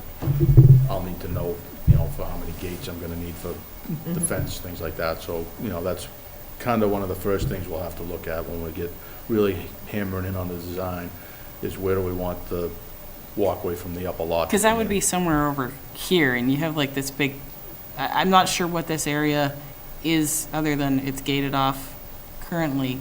I mean, I assume this is the fence line, right? Yeah, that's kind of the So maximum. You'd have it coming from here or from here, probably, if you're coming from the. You guys could probably suggest a place to do the path. I think as you're working through the pathways. You can suggest that. Yeah, You we'll can figure suggest it it, out. right. Yeah. I just wanted to point out that the interior might not be poured Oh, concrete, no, maybe it's brick pathways. And at some point, we'll need to have sort of an idea of what those costs are for doing that, so that we can Yeah. talk about the No, that's fundraising. fine. Any other comments about surfaces? I was just curious, in the hopping around the internet, there was a site I saw where a company was trying to develop fall areas that were airbags with interlocking pads over them, or much like the foam that you see at karate schools and gymnastics schools and stuff like that, as that part of the, and I was just wondering, what might fit our needs that might not be quite as expensive as poured in place? I wish more than anything that there was something in between unitary surfacing, such as turf and poured in place, and wood fiber. I wish so much that there was this great little thing right here that was right in between price-wise and yet was super duper awesome and accessible. So you're talking, I think, maybe about something called Smarty? I don't know. I So don't- they have these pillows that they fill. It's like a stitched pillow, and they put, I think it's like a rubber infill. Sorry, how do you inside those spell pillows. Smarty? I think so. It's I think it's SMART with an E at the end. So I think. I've seen it once, but again, you're right. They're laying out a mat. It's got a nailer board like turf does. So you're still, putting in the nailer board and mounting it in. But you're still working with a lot of waste. Okay. If you decide not to do very rectilinear pieces, because you're gonna have to put these pillows down, and they can't really be cut because they look like pillowcases essentially, and they're filled with this material. And then what they do is, so they place these down, this is what I've seen, and then they have more infill that they put in between the pillowcases. It's kind of expensive, to be honest with you. Okay. And then they're putting down this rollout mat. And let's say the mats are 5 feet wide and then however long, 50 feet. And then they're cutting it. So there is a lot of waste. So I don't think it's the end all be all. I think it's It seems like a lot of. It's a lot of waste. It's a lot I'm of exhausted work. listening filling to you this, talk rolling about this. it. like, I mean, it's still digging down, it's still. Totally, It seems like a lot of totally. opportunities There's for nothing you can failures, just too. magically put under it. You're still prepping the area, you're still possibly having waste. What we have found, the best material for unitary surfacing, we still think is poured in place rubber. Okay. We won't do loose fill rubber. We don't sell it anymore. We did not have good client feedback. No. My only comment on that, no. Mats, tiles, you could do single mats at the bottoms of slides to save money. And you'll see on my design, there's a lot of poured in place circles, if you will, at high wear areas. You could replace that with doing mats. Yeah, I'm not sure what the benefit of having the poured in place circle is since it's not accessible. It's really a maintenance It's a thing. wear item. It's a Right, wear. so So when but- you come but to the those bottom of the pads that are at slide, Varney are and there are great. those divots So at the I bottom wouldn't of the spend slide. money on putting poured in place when we can use the pads that are Varney. If you could want to do mats there, you can do like 3x4 mats or 3x3 or 4x4 I mats. mean, if we can put poured in and place then somewhere you- else and get rid of those. Correct, and then the wood fiber companies provide those mats, and, but it really was a wear area. So you can take that square footage amount, which Joe has broken out, and we can find other places to put it. I mean, that's fine. And you know, maybe you don't need two of this kind of component. And so maybe the area gets a little smaller here, that the money that's there for that component goes to the rubber. Like there's, Okay. Right. Which is some kinda things we can talk about. What I was explaining to the committee all along is this thing's gonna be kinda moving, and we're gonna be trading off this for this, or Yep. since we traded that for that, we got a little extra money. You know, we're- And we Maybe can not switch two around. oodle I think swings, rubber's important maybe too. It's more. just really expensive. Yeah, Because you're prepping it, you're buying stone. right. Dense grade, crusher run stone. You're heavily compacting it, so a guy's out there compacting, and then you're coming in with a crew to put the rubber down. It is totally expensive. It's such a great material. It is, but But maybe we don't need two of this. Maybe we need one, and then that money can go towards more rubber, which would, of course, meet the goals of inclusive. Right, Yeah. right. Yeah. Because I mean, Which right is now, such a every great time I goal. look at this, I see almost, I mean, the grand majority of the poured in place is not in locations to make things You bet. accessible. It's in places that are wear Wear friendly, stuff. which They're is wear areas so that you. not at the- where I, But you could also argue that when I come to the bottom of a slide, Yeah. my feet should be this distance. So if it's way down there because you have a big hole from.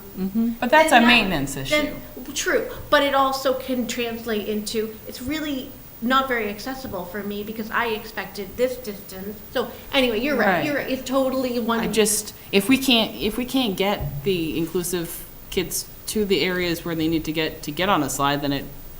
I think that also defeats our It purpose. defeats the purpose of, and if maintenance can be done to keep the bottoms of the slides up to the right height, then that's something we need to work into our maintenance plan. Okay. So any other questions or comments on surfaces? I just want to see pathways. So I want to see pathways between things. and so I'm just gonna- will. She's heard. Yeah. So we've talked about the importance of community input. We've set our dates for that, at least tentative dates for that. I don't know if you guys had a chance to go through the playground survey. Totally, the 5 questions and lots of answers. Yep. Okay, good. Lots of answers, yeah. That's a nice way to put Well, it. It was mean, good. We had a lot of feedback I think from it's people great to who get had feedback and very specific with feedback actual too. specific- Yeah, I mean, very specific information. I think this design, however it gets tweaked, it has tons of different play experiences that we're meeting, whether it's climbing, you know, sliding, varying degrees of challenge, different materials on the playground, I think is great because that lends That's itself to sensory. tactile as well.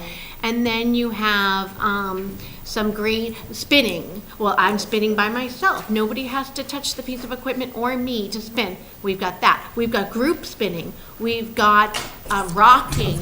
We've got rocking with friends, rocking by myself, swinging, you know, Yes. flying through the air. I mean, there's a lot of play experiences, varied play experiences. There's something for everyone on this playground using that equipment. Okay, great. Is there any crawl-through space? There is a crawl through space. If you looked at that Hellscape climber, so if you think about a crawl tunnel, we have two slides that are of course made of tunnel, but that's not really crawling. If you think of a crawl tunnel, it's very hard to get somebody maybe in a wheelchair through that Right. crawl tunnel, right? Like crawl tunnels aren't Right. wheelchair. Now, I'm not saying that the Hellscape climber, do you remember which climber that was? No, I actually have not seen the Yeah, because new. we didn't think we were allowed to necessarily share. We just tried not to overshare and breach So any. it was in the proposal, It's, and This it thing, looks right? like this. Okay. So it's a 4-foot high. Yes. I was like, I did bring this. I figured that was so- allowed to bring. I'm not saying that meets the clearance for somebody on a wheelchair, but it sure does give a lot more room than a typical crawl to manipulate under there and have a lot of space. And so that, and it's also very open, which is nice. So we have that for crawling, and then. there's a little kids play area. There's a. Yeah, we need It's a something little a like little. house Crawl tunnel, thingy. there's a crawl tunnel on the one of the 2 to 5 pieces. Okay, There's We'll try to something find called it a for you. loft. It's a playhouse. okay. It has a playhouse on the inside, but it also has a crawl tunnel.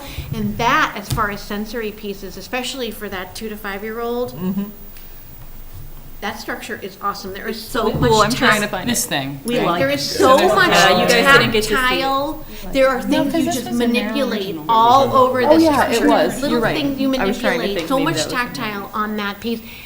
There's so Yeah, much I do like great- that it gives kids, because there were some That's a great designs that we piece. saw where there were kids, there was areas specified for 6 months to 23 months or whatever, and I know that isn't specified on this, but I'm looking at this and I'm going, oh, I could bring smaller kids than a 2-year-old, and they could do stuff with some of that area, because I know there's, The pieces like move. yeah, there's all of these So pieces, that's the there's crawl the, tunnel, and then even these little guys go along these little, they either rotate or you Okay. can move them along the channel. There's a Oh, lot of great. type of stuff on there. These rotate, I think these flowers rotate. There's a lot of little tactile pieces on here. There's also a lot of, so here's another picture of that, maybe a little bit bigger. Not this one, but this one. There's all sorts of things to manipulate. Oh, fantastic. Inside, and then there's you could talk down to the kids underneath. It's pretty fantastic. Well, is a nice you know, place. And our then pie in the sky this goal one is 70% accessible. right. not how do you accessible. With 50% of the climbing structures accessible. Accessible, are we using accessible as in ADA accessible, or are we Yes. using accessible as in, Yeah, everything on there is ADA accessible. right, because On how- by requirement, it's like since 2012, everything has Right. to be accessible, but that doesn't mean it's Yeah. accessible. It's But so what I'm saying is like this tunnel can count towards part of our 30% that it's a isn't. ground level piece. So the way that ADA or inclusive play, one way, I mean, everyone might have a little bit of variation on what the definition of inclusive play is. But anytime you have a ground level piece, it's inclusive because you can get to it. It's ground level. So the zip cruise is great. You have 2 opportunities to get that 66 feet. One with full postulation support and a harness, and one if you have postulation ability, you can zip across, and you're playing side by side. Super inclusive. I'm with my friend needs that chair, I don't, and we're gonna do this together. Yeah. If you have a log balance beam, it's considered fully inclusive. Okay. Because it's on the ground, you can get to it. If a child is, it really depends on their abilities, right? So if we could sit here and go, okay, everyone close their eyes, and you're gonna picture what a handicapped person looks like. Well, we would all think of something different, right? Somebody might think of somebody who has hearing impaired. Somebody might think of somebody who's in a wheelchair. who could transfer out of their wheelchair. And then somebody could think of a child who can't even touch a panel, reach out and touch a panel. You could also think of somebody who's in a walker. You could think of somebody who might have had their hands damaged, but they can run all day. So, and then there's sensory processing. So there's so many, and it's really providing the opportunity and the play experiences that gives you the ability to say, we're trying to hit every mark. Something for everyone. I have a quick question about something in terms of hitting the mark. I know there's a lot of excitement about this 4-person rocking We saw. thing. My question is, I know there's the boat type things where people in wheelchairs can actually get on it and rock. And I assume that would be instead of something like this. And I'm curious if there's benefits to doing something like this versus one of those where more people can get on. You know what I'm trying to say? So there's two space for two wheelchairs on the sway fun with two basically love seats Yeah. for kids, and you sway back and forth. And that would typically go off of like a ramped structure. Right. And then the we saw, of course, is freestanding. It's a pretty deep seat. It's pretty nice, and it's, I guess if you could not lift a child out of a wheelchair and place them into it. Because I know we had at least one response to the survey that asked for a swing where a kid couldn't get out of a wheelchair. And I don't know if we want to do a Well, swing. they're But probably. one of those rocker things might give the forward back motion to someone in a wheelchair, whereas this thing, you still have to get out of the wheelchair. I mean, I don't know that they're exactly dollar for dollar, but they're somewhat. The independent version, which comes with the ramp and not off the structure, is probably double. I think the one that comes off the ramp would be The independent one or the one that attaches off the structure? attached to the All right, so yeah, that's probably comparable. similar, but you'd have, give up one for the other, and All right. I guess, because I really like this 4-person thing, but I'm thinking, I know we had at least one respondent who it sounds like can't get out of their wheelchair. And so for most of these things, most of what the park is providing is transferable fun. correct. And we have at least one survey respondent who You can't can't transfer. And the And sway I've- fun is like one of the only pieces, Right. which is so fantastic. The sway fun is, available or having, because there's very limited, and I think even the ramping that's on this second recommendation only gets up to 16 inches off of the ground. So there's very limited, if we do already know that we have someone who is really wheelchair bound and cannot transfer, I just want to make sure that we try to, We can make that change if you guys are. I don't want to. Let's save it for the next It's meeting. something that we should For the meeting that consider. you guys have with Steve, and you guys can kind of hash that out then. How's that? Is that- Sounds good. So So it would be Oh, sway okay. fun in lieu of the we saw, and we'd put the sway fun at the 16-inch deck, which would just require the second yeah, level. the second level. And it would just require us to change the shape of the deck or not, that decking. And yeah. then we take off of some panels, which would help offset the cost, right? Because, I mean, we can- the we sway can try fun to get a. can't have anything on the two sides, basically two curving pieces go there. Right, that deck. Do you all know what I'm talking about with the sway? It's sway fun, right? Yeah, I I think, opened it. in my way of thinking, Oh, yeah, I it see. was more about just, offering people in a wheelchair the ability to have some Stay in sort of their a. chair and Yeah, have to stay in the chair and have some sort of Right. activity. I just feel like the current design has, correct me if I'm wrong, has no motion of any form for someone in a wheelchair. Correct. So No we should spinning, try to no, find that.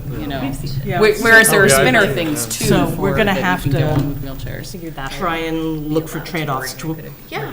for, Right. The we saw's a good start for the trade-off, for sure. 'Cause and everyone can have fun with that, because you can get, grandparents and stuff. That's one thing I like about this one versus the 4-seat thing, which looks like a lot of fun, but you're more likely to have grandparents go in and rock back and forth with the kids than, Yep, you can have Having the people with little 4-person infants and they Right. just want to hold their baby and sway. right. Yep. So maybe, if you wouldn't mind just taking another look at the survey results, just to see, it might spark some ideas of things that we could maybe swap out or change or add. And if you guys see something, let me know. Okay. what we're trying to avoid is I heard from one of the parents in the, I forget what they're called, CPAC? They're calling Yeah. it CPAC now instead of SPED group. That once her child outgrew the baby swings, there was nothing on the playground for the child. So we Yeah, have we two dress. seats on the swing set, that are molded bucket seats. Right. That basically hit, majority of the kids. Everyone comes in different sizes, right? Yeah. Majority Yeah. of people from the back of their heads to the back of their knees, full postulation support. On the design, we have a 2 to 5 molded bucket seat with harness. Those harnesses are great. You could pick that up, put your child in, the thing's not gonna slam down on your head. They're really made well. There's a 2 to 5 version, so it's smaller. And then there's a 5 to 12 version, which is a little more spacious for that age group. Both with harnesses, and you could definitely have a great, So is that what the two ones next to each other on this? Correct. Is one for a big kid, one for a little kid? correct. So, the only problem with that is it's not, you can't swing next to your friend unless your friend is two.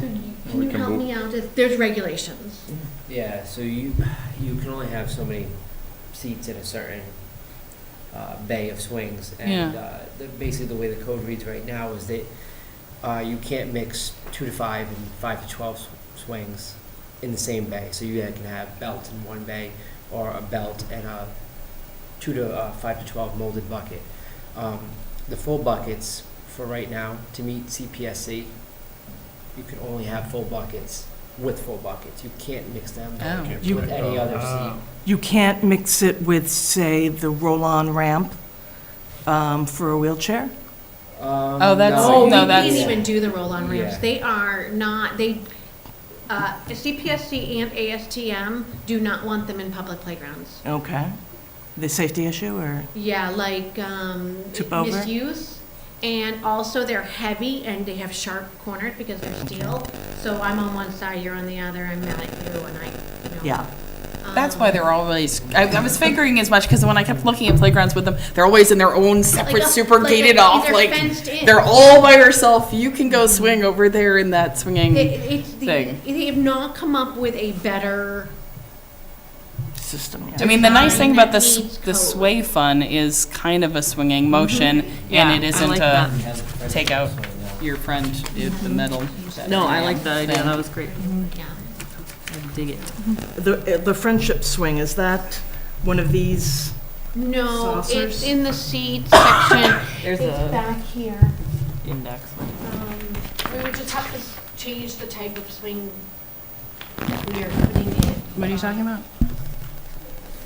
The friend swing or whatever. Those two, We yeah. have those. It might just be in the It's gotta front be now, on like a. because I think all the new products all in the front. Like a swing. So So getting there's new the 2 to catalog 5, changes every year. molded bucket, molded bucket seat, and then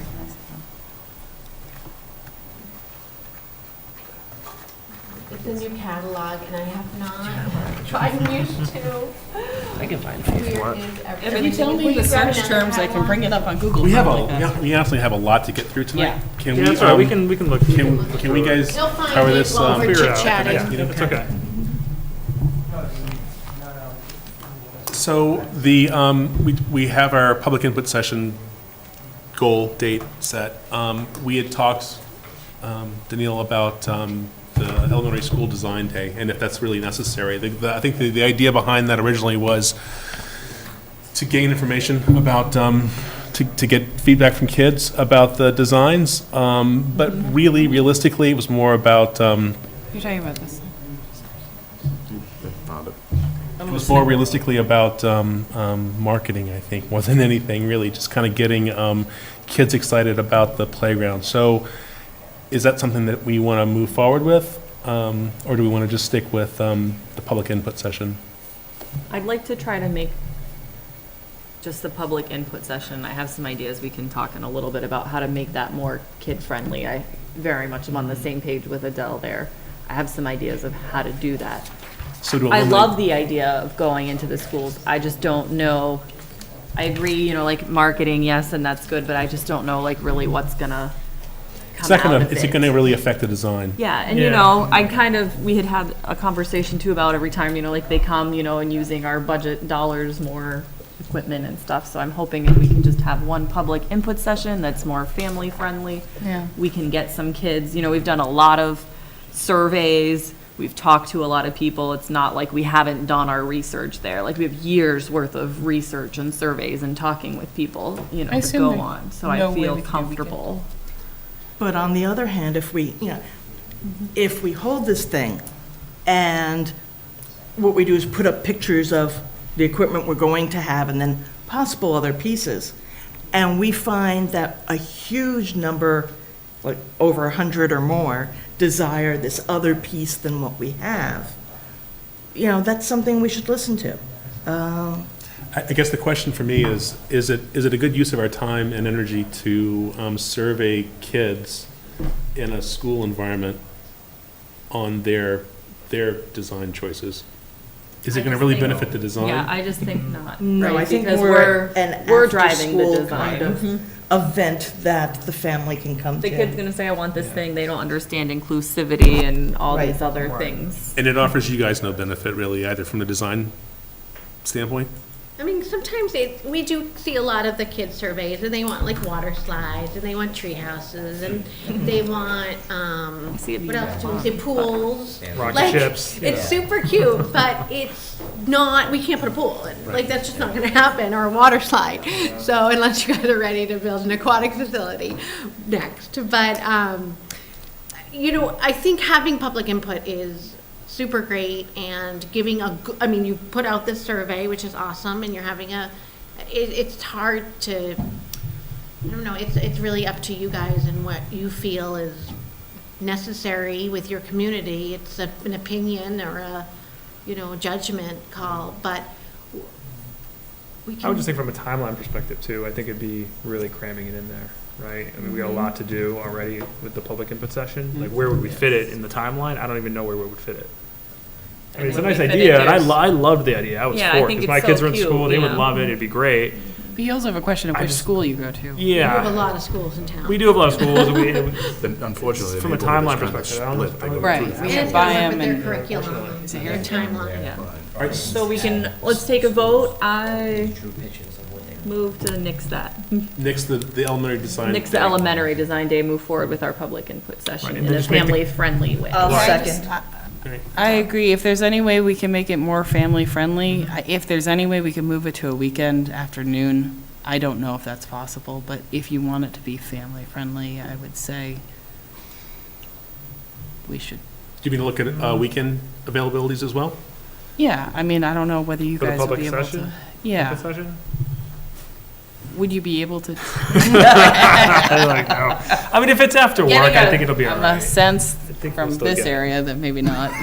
It's just, no, if I'm in a hockey rink or an indoor softball complex right now. Yeah, and plus, yeah, I don't know, parents have a lot of stuff to do with their kids on the weekends already. Oh, Are they so gonna much, right? go to, Yes. I think we'd probably be better suited doing it after work during the week. We might get more attendance anyway that way. I think providing the pizza's super generous, such a great idea. And Or- it Yeah, takes that's a care of great the idea. dinner aspect. Yeah, Right. it does. And then I think, to your point, we can always do something to keep the kids having fun, Right. and make it still a part of them. So we So we're won't not do missing out on that aspect. we won't do an elementary school design day. We will do the public input session. You guys are, Danielle, are you going to take the lead on organizing that, I'd be happy to. food-wise or I'd content-wise? be happy to do everything. I mean, I think also potentially shifting the location from the police department, but let's not, We'll figure that let's out not later. figure that out right now. I'll need to Yeah. find what the availabilities are, and then Yeah. we can decide that. Okay, so I'll be happy to take the lead on the design day. We do have the My Dream Playground drawings that we'll post online, and then the library is going to post those as well. We can send an email to the elementary school parents as well, inviting them to the public input session, so maybe that's sort of the bridge between Oh, yeah. not having the session at school. I think so. Good, so we can move on from that one? Yeah.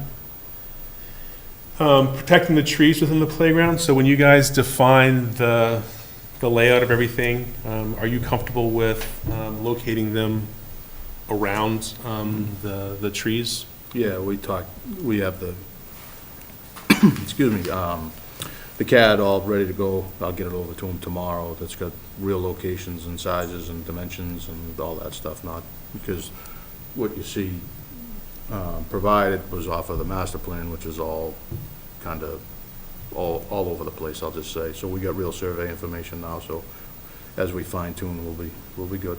Does that include the abutter surveyed area as well? Yeah. Oh, So yeah. that's all defined now Yep. too? Yeah, I've been in contact with, Okay. if he's Even though it's super tight. still in the back of the room. Still there.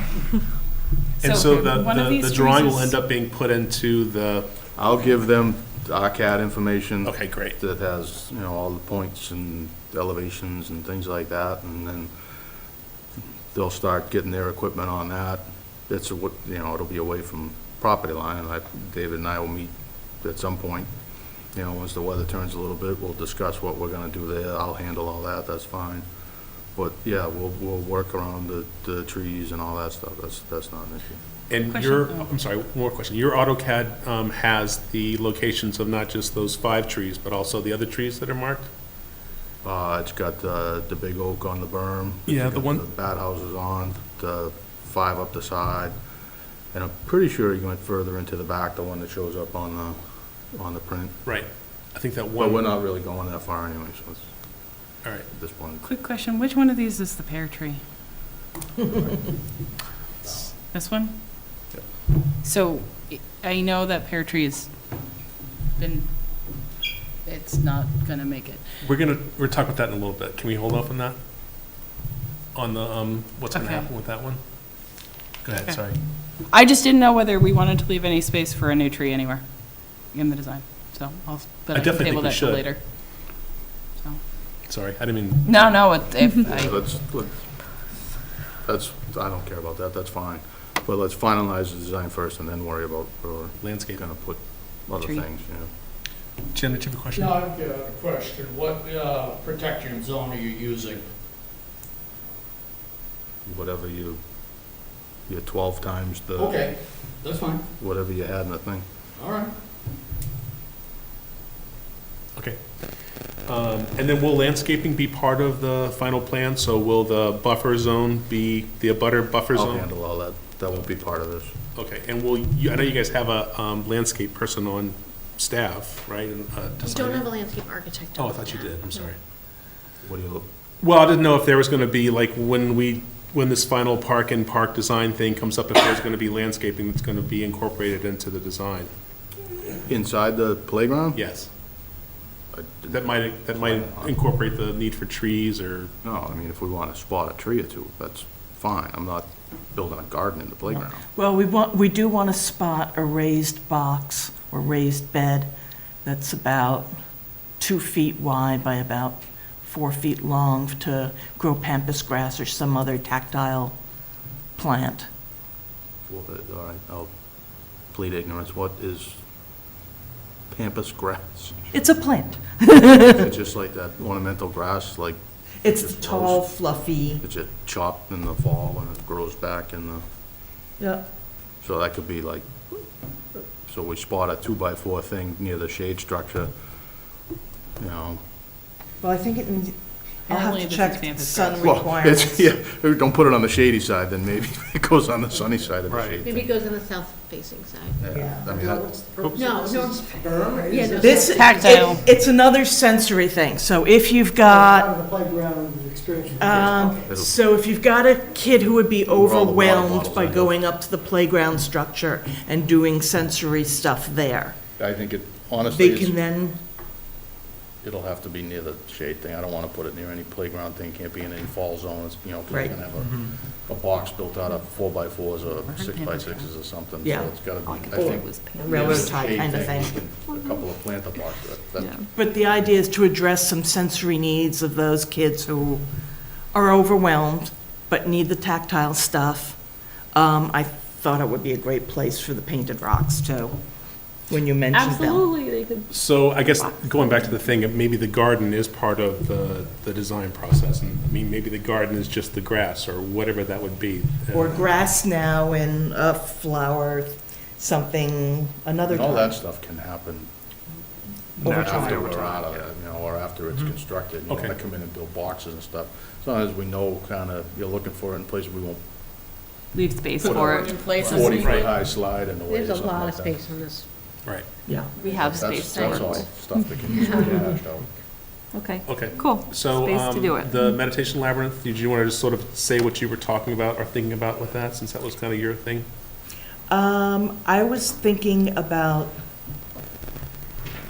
something either flagstone with flowers separating the areas and just, the snail shell kind of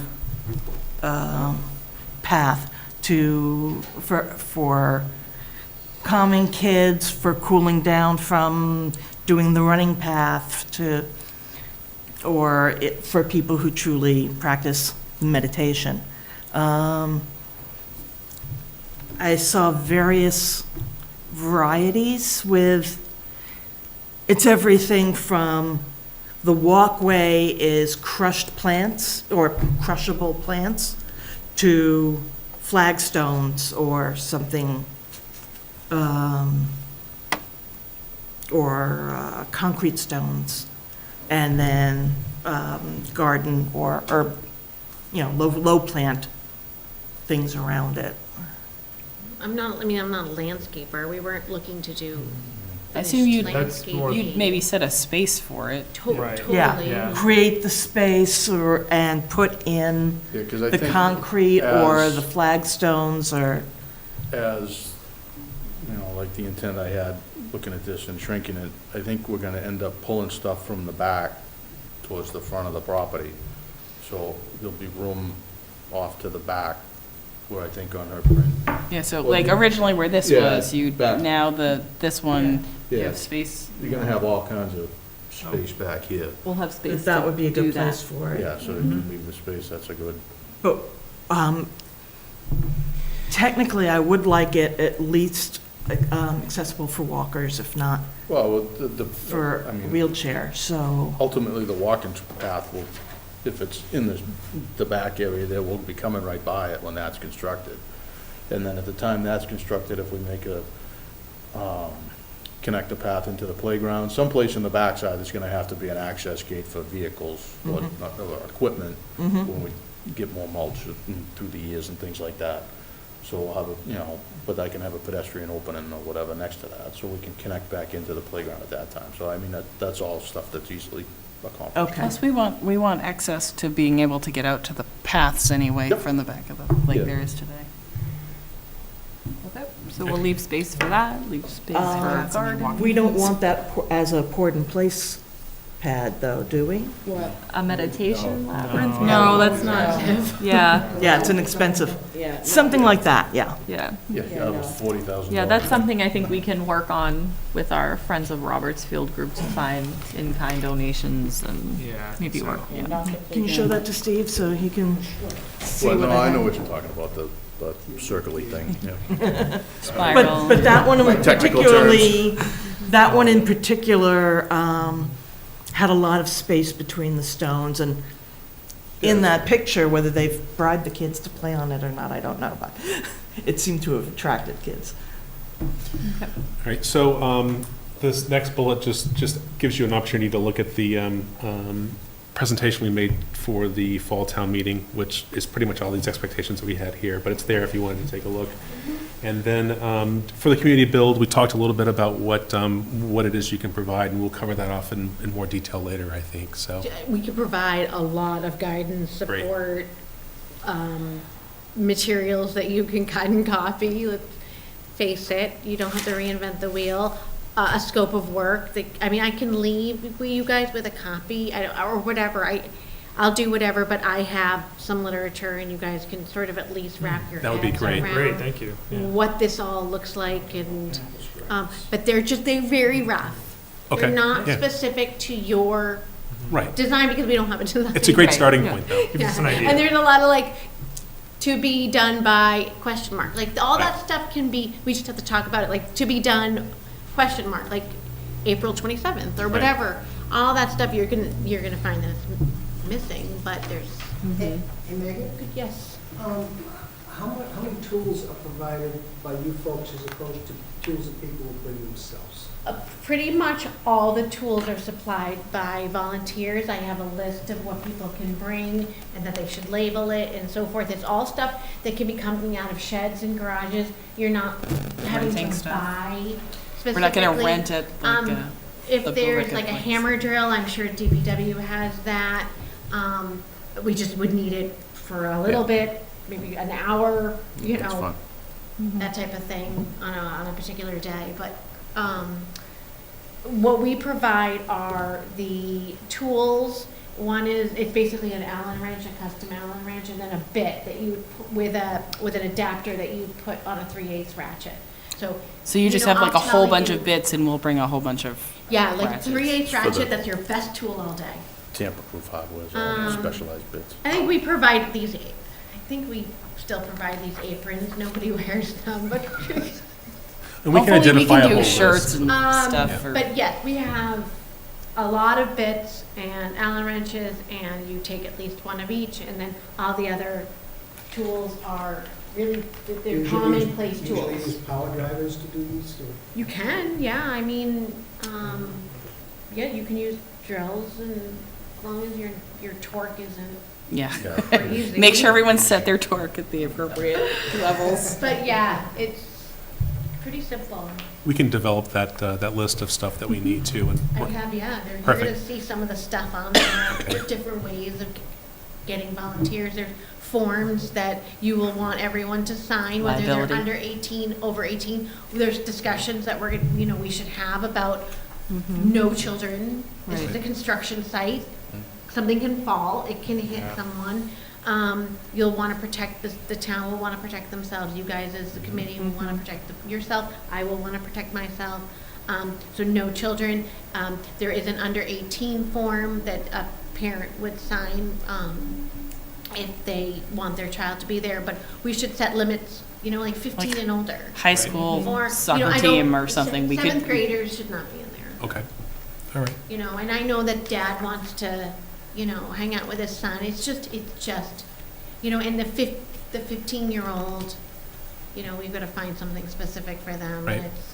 And it's, Okay, we can tackle that. We'll go through the Yeah. spreading materials. the and- surfacing could be a great 15 to 18-year-old. Yeah, Right. kids can't know, participate in the But build, come back and definitely, do wood And chips. spreading the Yeah. surfacing, there's It's pitchforks, volunteer there's hours. shovels with, I'm going like this, digging, and the end of my rake, should not be hitting a child. Right. Who's not paying attention. So there's stuff you Don't just me have to, with it either. You have to set limits for yourself. I feel like you've seen these things on happen ages, before. for She's sure. probably But seen I have it all all. that, and I'll start to give that to you before I leave. Perfect, we'll work on that in the Thanks. future I'll need meeting. a form. So for fundraising, just some of the ideas that we had that we were looking for support from you with would be a list of the different equipment and then a cost so that we can actively go out and try and sell it to corporate sponsors.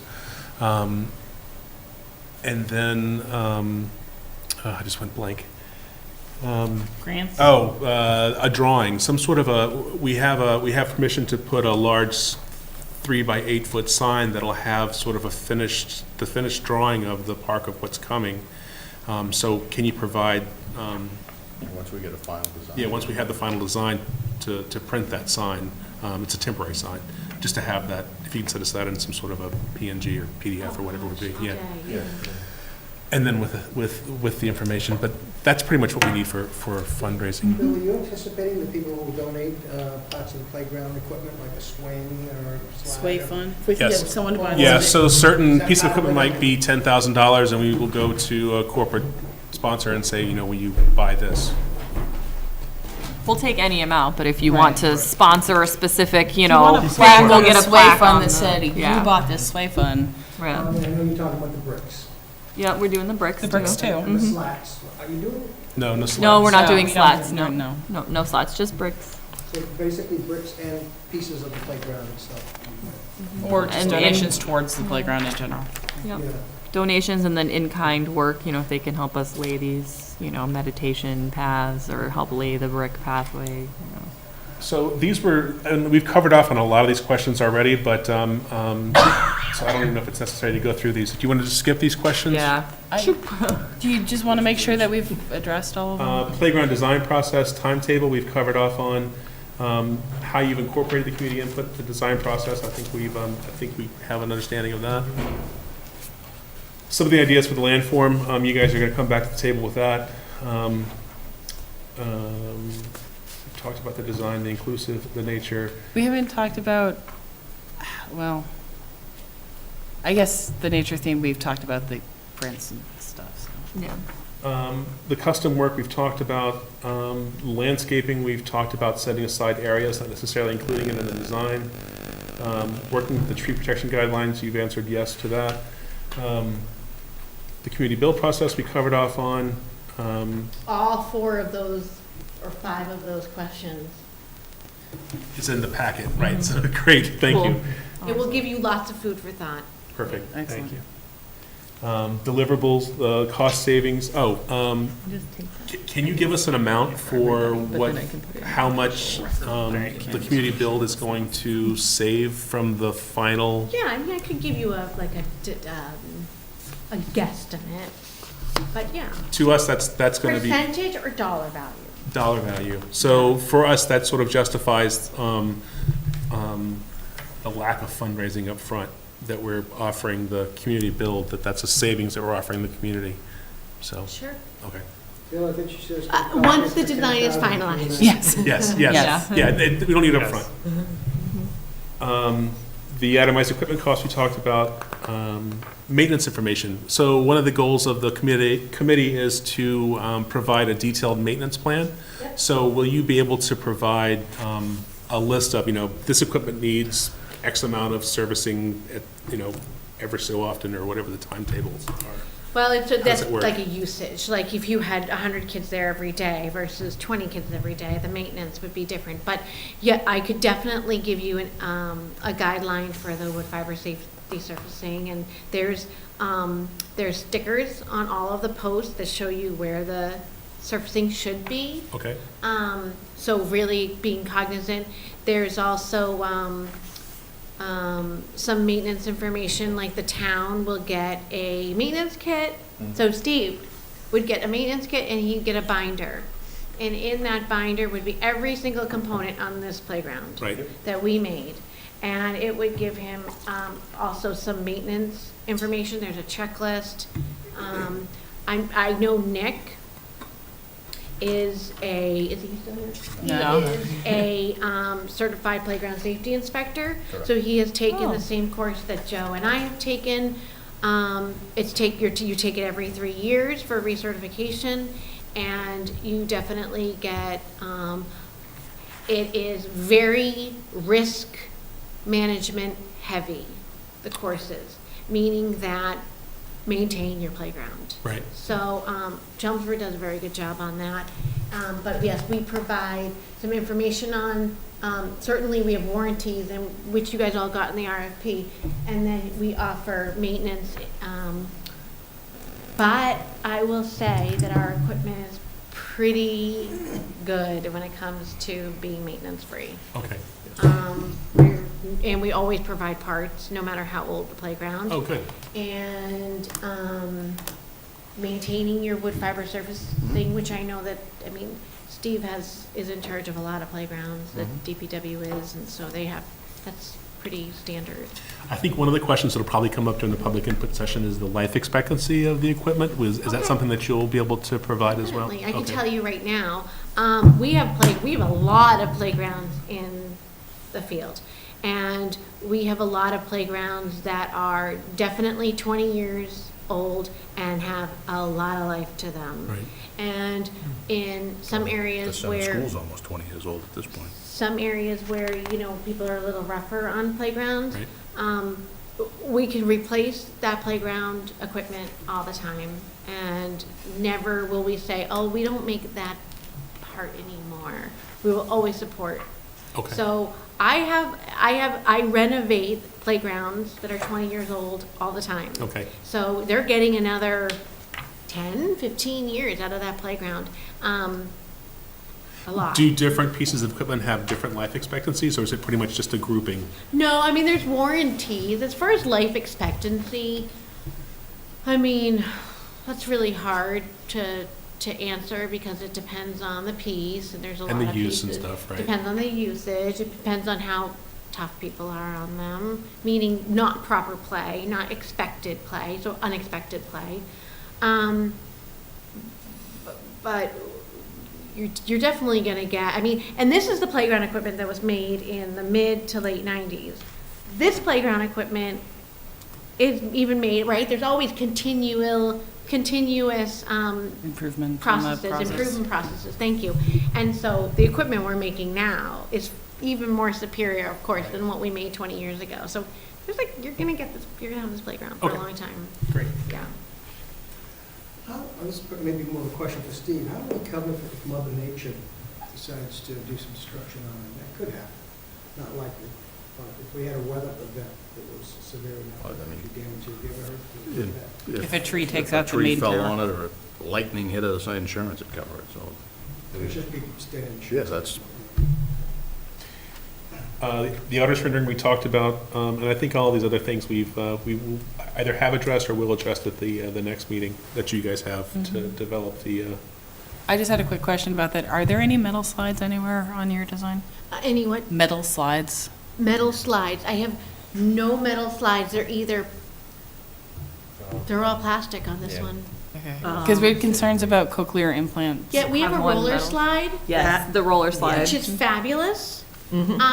People love it. It is an expensive piece, So but you don't it do is fabulous. flat metal.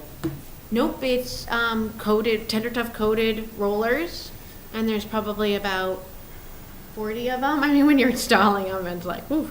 And that is the non-static Slide surface. inducing. Yeah. So we haven't even talked about Tender Tough. We did talk about that at the presentation. But I mean, in terms of, would that be something where Tender Tough could be replaced by powder? Powder coated steel, probably they wouldn't want to do that. Okay. Because you have pinch points in between rollers, and the testing we do is based on the coating. Yeah, I was a little Not concerned to- about that. Was The pinch points. We have strict code where we have a specific rod that is, yeah, there's no pinch points. We have those roller slides. We were a just lot at of one places, at and people Ronan. choose Yeah. landscape structures and O'Brien and Sons because we have a roller slide. That's not so it's a hard piece to make. It's an expensive piece to research and development and develop. We've been doing it for years, and one of the reasons that people love it is exactly the reason of the cochlear implants. The other option is to do a stainless steel slide, face it north, make sure there's a lot of shade, which shade is a moving target. Shade that you might have in April, you might not get in July, depending on where that sun and the arc and things like the rotation of the earth and all of that. But we do have stainless steel slides, and it will accomplish the same goal of not, turning off a cochlear implant by static. I think throw in a rolling slide somewhere in that next design. Yeah. You're gonna. A roller Yeah, slide. a roller slide, Yeah. and I think that would that's be a gonna really good And we don't piece need a of plain equipment stainless to, steel. I think the have a roller computer slide company has a lot or more someone else value. with a deep understanding of static electricity sponsor. Oh no, she knows a lot. Oh, about I know static. a lot about static She electricity. is like. She I'm an knows electrical the engineer. static. I can tell you way too much about static. No, she knows. That roller slide is not part of the plan? It's not Not the currently- current design, no. How much more expensive than a standard slide is it? 3 times? So you're losing a lot of value of other What's things. 3 times? I don't know. What are the numbers? 2,500 versus 10? Yeah, somewhere in that range, yeah. Versus a steel slide, which is It's more expensive, but not as expensive it's more as like a roller slide. 5, The roller 4K. slide is very engineered and Right. lots of parts. I And, just think it's so good. I have concerns about the Tender Tough coating on Everything. everything. Yeah. It's PVC. well, it's not on everything. No, but I'm, Everything that it's on, she I does. have concerns about it being on things where kids are sliding. Yeah, anything. That's And, the word. you know, it's one thing if, I know we talked about Tender Tough coating has to be on all your decking and everything for sliding slippery friction coefficient. Yep. But in terms of the slides, I mean, that's a huge, Yep. given concerns about phthalates, PVC and everything, that's. So prior to talking about the roller slide, I had provided Steve with a list of where tender tough coating was. Did you guys see that? He sent it to us. And then how I could take it off of any handholds, and it would just be on The deck. foot surfaces, Right. It's just the slide is, the roller slide. So you would go, your vote would actually be more like towards a plain stainless? it's substantially cheaper, it doesn't have tender tough, yes. Oh. People put them all the time, that Joey's Playground has multiple steel things. I understand that there's a concern about, but we do have a lot of shade, we have a lot of trees, we have a lot of nice. Size, stainless steel slide. Yeah, don't make the big one Can out of be stainless expensive steel. too. Right. Lisa, are they concerned about health or cost? A lot of companies are moving away from PVC usage. Europe, they won't, I don't believe in Europe you're even allowed to use it. I have concerns about it. People have differing opinions about it. I personally have concerns about the usage of PVC. There's concerns about phthalates. I would like to see it as limited in its use as possible, and particularly not on things which, if you have a rotating slide, you're gonna have that's probably your worst likelihood of wearing off PVC on little kids' hands and clothes. Like, it's just, that's about as much wear off as I can imagine, more so than pretty much any other handhold. But different people have different opinions about this. No. So I just, it's also just it's also very expensive. So we lose out on other things if we put in a roller slide. If we can get a metal slide that would do the same. But that's my personal opinion. Okay, any other issues or questions around the equipment bullets? No. So this is just a recap of the open-ended responses from the survey of making any specific accommodations. And we've covered off, I think, on a lot of these, but you can see that there were some very specific responses about things people wanted to see or needed accommodations for. So if you guys could just address that at the next meeting. And this is the second page of that. And then finally, your presentation. So that's the original design, and then, which you guys have all seen, that's a zoom in of it. And then, just based on the presentation that I made, we talked about combining the swings and not having two places for the swings. We talked about maybe moving Is that this one? Yep. Maybe moving the zip crews a little bit away from the abutter. Which is in zip. Did you want to? It's Here's a a long laser line. pointer. Oh, yeah, absolutely. That's a, Just you can stand here and point to it. okay, so, They're moving on to their design. Oh, the TV eats it. That's funny. it doesn't work on that. Oh, it works on this one. Or is it just distance? Everybody turn. That doesn't work on that one at all. It's just reflective. Okay, so we have over here, we had a You've seen swing this. set before over here, and then we had An hour ago. I was gonna say, I don't see it on this one either. I'll wake you up when she's Sorry. I think you have to go low I tech. recommend your fingers, sorry. It seems like it's easier. Now you gotta turn back that way. We had a swing set here, and we had a swing set here. Yeah. And we just talked, it was just chit chat at the presentation about maybe combining the swings into one cohesive swing. It would certainly save on surfacing. We also had a structure that was not ramped, and now the structure shows a ramped structure. This pretty much was the same, this was the same. We had some freestanding pieces in here, this was down here. The zip cruise was here, which I said we moved just to get a little bit. There is a little, I had said during the presentation, if you want to hear, and I think I brought it up on my phone earlier, if you want to see what that zip cruise sounds like, YouTube has all of our videos, and I might, here we go. So I left the zip cruise up, and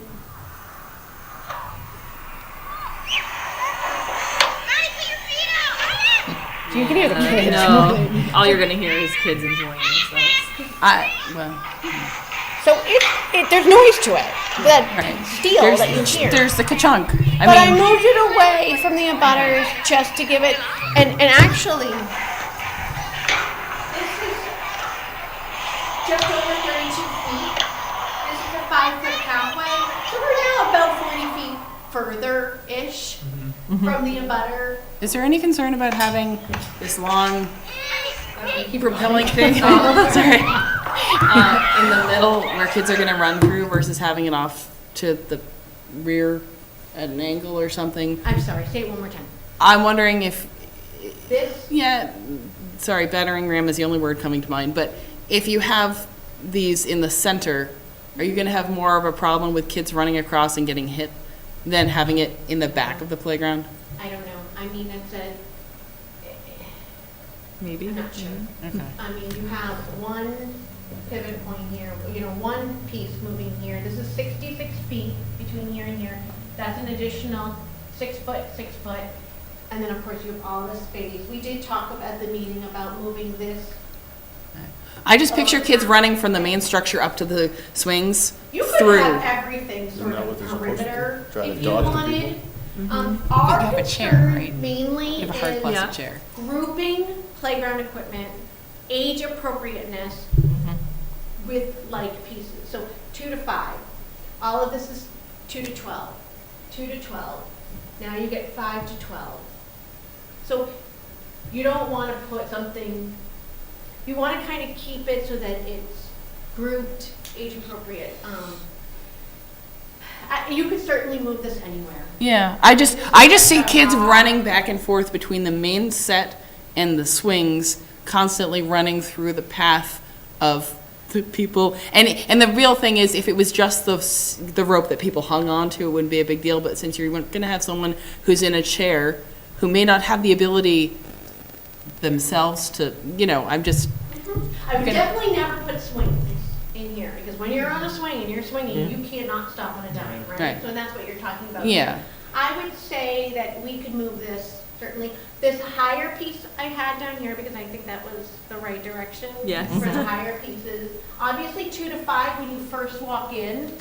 Right. The mom doesn't with the stroller and like Yes. the 2-year-old Yes. and then like. Thank you. Yes. She doesn't want to go All of the way this. back here, We right? agree. This is like a great little area for the 2 to 5-year-olds, and then sort of having the swings and some freestanding. That certainly could go somewhere else. We just have to, of course, shift things, and the trees are where the trees are. We're not shifting. Right. So, yeah, You mean shift it like I just- below I where could it says see- landform? Yeah, area, if you like did- there. Right, I could just see it going we very just well have off of to that side. Make sure that there's some good, and then you'd have all this grass space in here. Yeah, I mean, Yeah. That could be nice. Couldn't be. I just It'd be nice to have the keep grass seeing space kids in the running middle, back and I'm forth thinking, between the right? swings. I like Because that then- idea. And then you could be hanging on the middle and you could see every perimeter Right. part Put a from the blanket center. down. Right. Because right now, the old park, you're on one side of it, you couldn't see through it, you couldn't see your kid, okay, fine, I'll see when I find you. But if you're in the middle, it's sort of central. It's like Yeah, you can hang on the middle and then you could see everywhere. this is and- very visible too, Yeah. to see through, which is nice, and then this is not as visible, and The only downside would be moving the shade structure. If you move the shade structure into the middle, I think it's what you're suggesting, That's what, right? yeah. Yeah. I mean, I don't know if that's- You lose the ability to have people sitting at the shade structure and watching the baseball game. But, I mean, that's only one thing. And I think, to your point, I think it would be better to have a sort of a central Yeah, town center kind of a thing. Yeah. Yeah. focused, I think right? so, yeah. Yeah. I think it'd be better in the center, yeah. Plus, with the baseball fields and stuff going on that side, having the zip lines on that end of everything would, Well, I think it would be a great thing. I could- If you swap the shade structure with the zip line, it'd be even further away from the abutters. Right. and- That's why I kind of like it on that side. And then that kids would, who are watching the baseball game, come and run over and get on the zip line. I mean, so for parents that have younger kids and 5 to 12-year-olds, is that close enough? Are those areas close enough to each other? What do you mean? I read in the surveys that there were parents who had concerns about having, I think you mentioned it. Okay, if my big kid is, If your big kid's in the big kid section, Yes. and your little kid's in the little kid Yes. section, Yeah. are those close enough? I think so. I mean, that's I guess my opinion. It's just my one only of Better two than it cents off at one end. With You- the trees, you really can't get any closer. So here, quick question, if you While put the, keeping the higher pieces down. if you put the little kids section on the other side of the trees that are, like, I guess, the one thing about the park. Down there? Yeah, the one thing about the park is No that, visibility. that brickway, that brick you wanna be walkway able to that you see have your little now, ones. that is the brick walkway, that's not actually how most people would come. If we have a walkway from the upper parking lot, I can tell you that most people will be coming in at the lower point. Yeah, that's where most people are gonna be entering the park, because most people are gonna park at the top of the parking lot, and most people are gonna walk into the brick walkway that we don't have now. But they could still get to that where it is. If they, Right. You know, But then if you're in the middle, it's hard to see them through the trees. And like Right, with the and that's little what you're kids, trying I to want to say. be able to see them. Right, but put what I'm them- saying is, right now, the little kids are as far away from the rest of the action as, like, And there's an abutter pretty close to that yeah. oak tree, so, I mean, are little kids, I don't know, are little kids noisy? Is that a noisy section? Shrieking? Have you heard shrieking? I mean, Call my son the pterodactyl that currently. area for that pathway coming in, Yeah. I'll definitely incorporate it, and we can. And right now, that pear tree is the one that's going. This guy. Yeah. Well, we don't, Oh, it hasn't been sorry. decided yet. Okay. It will help, because this is sort of a oh, yeah. visibility. Not that I love trees. The other thing to But consider there's too, other places you could replace. There's so, you could put one right here, and there's so many great places for a tree and. For some new trees. Bag a landscaping, company to. Donate a tree, right? It's part of our. yeah, for sure. I think that's part of our. How much do you think that tree would cost? A new pear tree, or that, is That it one. sick? I heard it's sick. It's not sick. Oh, okay. Well, if it was at the height that it's at now, a couple thousand easily just for the tree, and then you have to move it, which is twice the cost. Because you gotta get one of those big, cool machines that pulls it right out.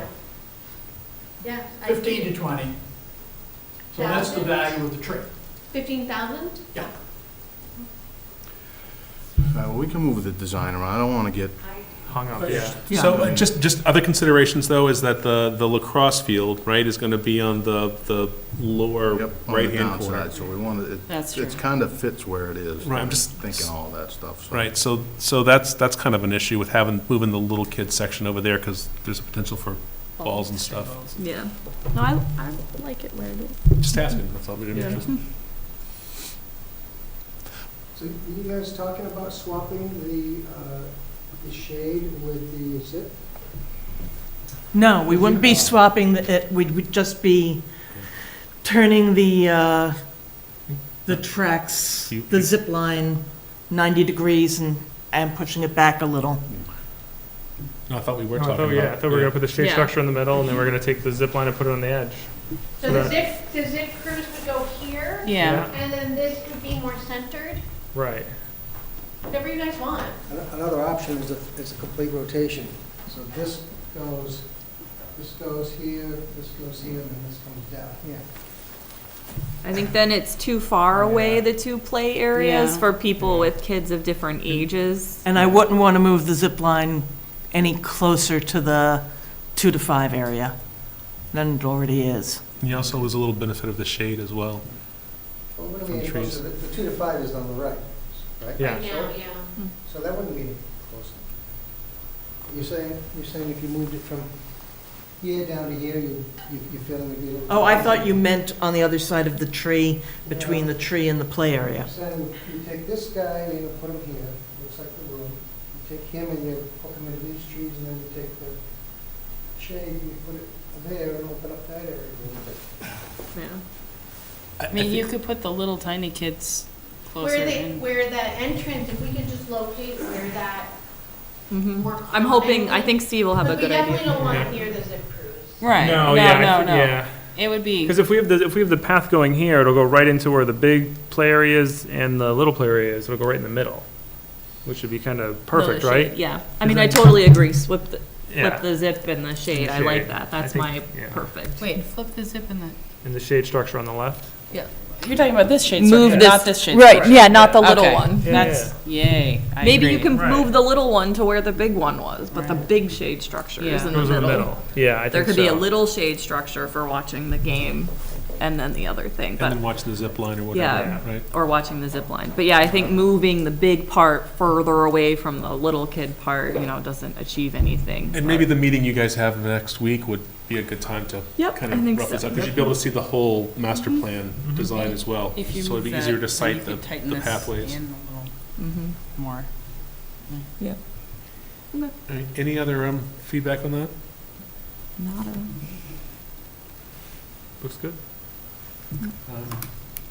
I think these next three images are just We're the, just the newly designed 5 to 12 structure. With the ramps. what do the ramps, like, what activities do they give kids? It's mostly sensory panels right now. Okay, So if we did go with the concept of removing the Wii Stop and putting the Swipe Fun, then that would be somewhere off of this, and it would obviously add a lot more play value for ramp accessibility. Right. You know? so you'd have to take the ramp to get to the sway fun, is that the way? Yeah. Oh, that's nice. Yeah, Yeah. which is really good because it makes it really inclusive. Right. Yeah. Because I like it. I love it. I'm gonna go this way, you go that way. Right. You know, Otherwise, the ramp kind of doesn't give you much more than putting sensory it's a lot panels of on the play ground. panels. I Yeah. mean, you can do like a monkey bar too. Like, so we do a lot of parallel play with ramps. So maybe in the next one, you might see the balance beam. We do call that parallel play because I'm gonna go one way, you're gonna go another way, and we're gonna go do it together. And it's just a different way to get there. But there's a lot of ramps, and you can put a monkey bar off of one of these ramps, but you can't. You may say, well, kids can't do the monkey bar. Well, maybe they could. I don't know. It depends on their abilities and what their limitations or non-limitations are. So we could definitely, but you don't want to put a slide, right, off of a 16-inch deck. But you could put a climber, but there's not a lot of climbing opportunities for 8-inch and 16-inch, but you could put a couple pods, but you may say to me, well, there's a lot of things you could put off of here, basically. But you It would should limit provide it to more the 16. opportunities, but it may not be like what you guys envision. But you would limit it to the 16 because you just don't think it's worth putting more ramps? Putting a double wide. in? Well, we could do a double wide, but we still have to have a landing platform at Right. the top of each ramp that is at least 5 feet wide, so that two wheelchairs could pass each other, but you're not just doing that, you're giving them a resting space. Right. So you could do the double wide. I don't know that it would add more play value. Would it add accompaniment value for access that, I'm going with someone? I'm going- Definitely. also a matter of if someone in a wheelchair is using one of the equipment that's along the side, it allows another wheelchair or a kid on braces to get past. Definitely. But you're gonna have a bigger landing space. So just keep in mind Yeah. that you'd have a bigger landing space because the two ramps are gonna have to get to the same space. Spot. And then, one is going to 18, one is going to 16. You could keep going. You could go to 24, 32, 40, 48, 56, but you're gonna have a really big structure Mhm. in an area that's, while it's not tight, the location of the trees Yeah. is tight, and you're gonna take you're just gonna have a lot more money in ramping, because at the tops of, and then, so not only do you do a ramp, and then you get to a platform, and you can only go a certain rise per run, so 8, 16, 24, 32, 40, so you've now done 4 of these ramps, and you're only at 40 inches, so Yeah. it's a toss-up. We'll do it, but We'll have to something- it's look gonna into come- it and see. Something's gonna come from somewhere else. At what point would you consider putting a slide off of a ramp? A slide off of a ramp, Like 4 kids feet? are gonna run up the slide. Yeah, Mm. because it's so shallow and. Yeah. I don't like, on 5 to 12 playgrounds, I personally don't like to do slides unless it's a roller slide, which we do at 48 or 56 because there's a different kind of play. I don't really like to do slides for that age group that are less than about 6 feet. Because kids are gonna run, every time I see on a 5 to 12 playground and there's a slide this high, I mean, kids are not wanting to slide. They want to climb it. Is there a problem with them It's too running up short. slides? I mean, isn't that There like, isn't I mean, there is a problem. there's great when fun with you- running up slides. I guess. look Unless at that someone's it's coming not down it, and climbable then you're surface. banging into each other, Yeah. and, you know. So I it's have a- Not one more intended use. question. Does May the, not be intended use, but it is where constant. does the accessibility end in that 40-inch platform? It's not 40, it's a 16-inch high. Oh, that one's a 16-inch. And it depends on the child. Is this easier to see? Is it? Well, that's, if you put the we saw there, then that would be, like Yeah, you I think said. that- That's part would of why I really like It would adding really the add the side. accessibility I think to that's that a one. great- So right now, you've Where would got you- 3 play panels here, 2 play panels here. You've got the parallel play, depending on if a child can do that. And then you have a stair that is, you have a set of decks and stairs, and there's treads, and there's risers, and there's, deeper treads, and does the accessibility end there? I guess if you're in a wheelchair and you Yeah. cannot get out of a wheelchair and people can't pick you up out of a wheel, like your Yeah. caregiver, then yes, possibly. If you have spina bifida and you can transfer out and you can crawl all the way around, which I've seen, a fantastic little girl could get herself all around here. But you've got to find, I guess, that child Right. and find out what their abilities are. I- It just depends, I but think if you add the sway fund, then it makes the ramp worthwhile. If you don't have the sway fund or something, I don't know why we'd put a lot of money into getting people 16 inches off the ground when you could just put sensory panels on the ground and not pay for ramps. true. But if you add the sway fund, then it does make it sway fun. No, I think that's great. Like, I would think love it's to a see that great swap, change. yeah. Yeah. Mhm. Okay. Does the, I don't know what, I'm sorry, I don't know what you call the netting, And we call it a netplex. can wheelchairs get up into that? Is there an opening somewhere that wheelchairs can get into that? Into the netting? Yes. Probably no. No? Could they get up to it? Yes. So there'll be fall surface all around that, right? Well, there's wood fibers, there's fall surface, there's wood fiber Oh. surfacing. But we can, I think I've gotten a little bit more information that we don't have to put them at the bottom of slides. Right. That we could steal some of that board and plate and get them, as long as we're using the same square footage. There's also, you could say to me, you know what, we don't need 2 oodle swings. Why do we have 2 oodle swings going together side by side? We just want 1 oodle swing. We Yeah. could take the money of that oodle swing and we could add more accessibility in the form of rubber. Why do we need 2 saddle spinners? Why do we need 2 bottle riders? That's all stuff we'll talk about next Tuesday. Okay. About really, do we need 2 of these components? It's fun and they can play next to each other, but will you really have the need for 2? So we could identify Cost savings elsewhere. To and put where it we in. can put more rubber. I have a question about the Netflix thing. Is there a reason why you guys chose this particular one versus like the one that looks like a caterpillar type thingy, or you know what I mean? Like the one at Yentl Park, I think that it's got like, Oh, the Evos? you know what I'm talking about? The Evos is, I have to say, the Evos is, there's a lot more climbing and motor planning on this one, in Okay. my opinion. There's a ton of roping, there's a ton of ways to get up it, there's a chimney climber right through the middle, there's places like pads where you can sit and hang out and chill out, so there's good social interaction in there. I think there's so much more motor planning on this particular one.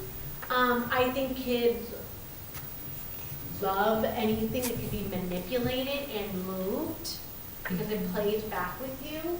So I'm a big fan of anytime we're using these cables, we use it on this, we use it on this. It has a little bit of give. I can manipulate it. I can go like this with it. I can climb it. It's going to have some give.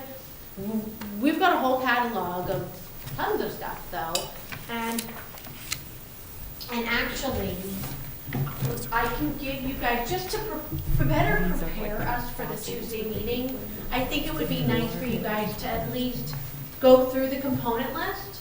I've categorized it as the 5 to 12 structure, So it's that. then the 2 to 5 structure, and then the freestanding. Whatever And about it's glass when in you force concrete. order of where you see it in the catalog, by page number, and then the letter. So you'll see that there's pictures, and each one has a letter, so that you can say, okay, page 143, letter A. I like that component, I don't like that component, I'd rather have this component, and that type of thing. Might be not the worst thing for you guys to at least. Yeah, I do think this so. exercise, Mhm. If you're allowed to do it separately. Megan, did you say that you also have videos? Yeah, well, that's what she said, she's gonna leave us. Yeah, there's actually a video here of the Netflix that I pulled up because I was curious what that's the. So, are we in agreement that we want to have pathways to these things, hard surface pathways to these that are, would allow wheelchairs and walkers and stuff to get up to these things, and then the fall surface is the poured and play? Thank you. Well, I think they were saying though, on some of these, we can't do port and play because we don't have money. So we'd have to do some of the wood fibers, right? So it would be a path up to the wood fibers maybe, unless we exchange. So we can't bring any hardscape inside the safety zone. Right. The red dashed line. Right, You can but- bring it right up to it. So within the safety zone, you could have the poured in place, if budget wasn't an issue, right? Poured in place and then a pathway leading up to that, so a wheelchair could conceivably roll right onto from the pathway into the, Sure, so if you're looking at this,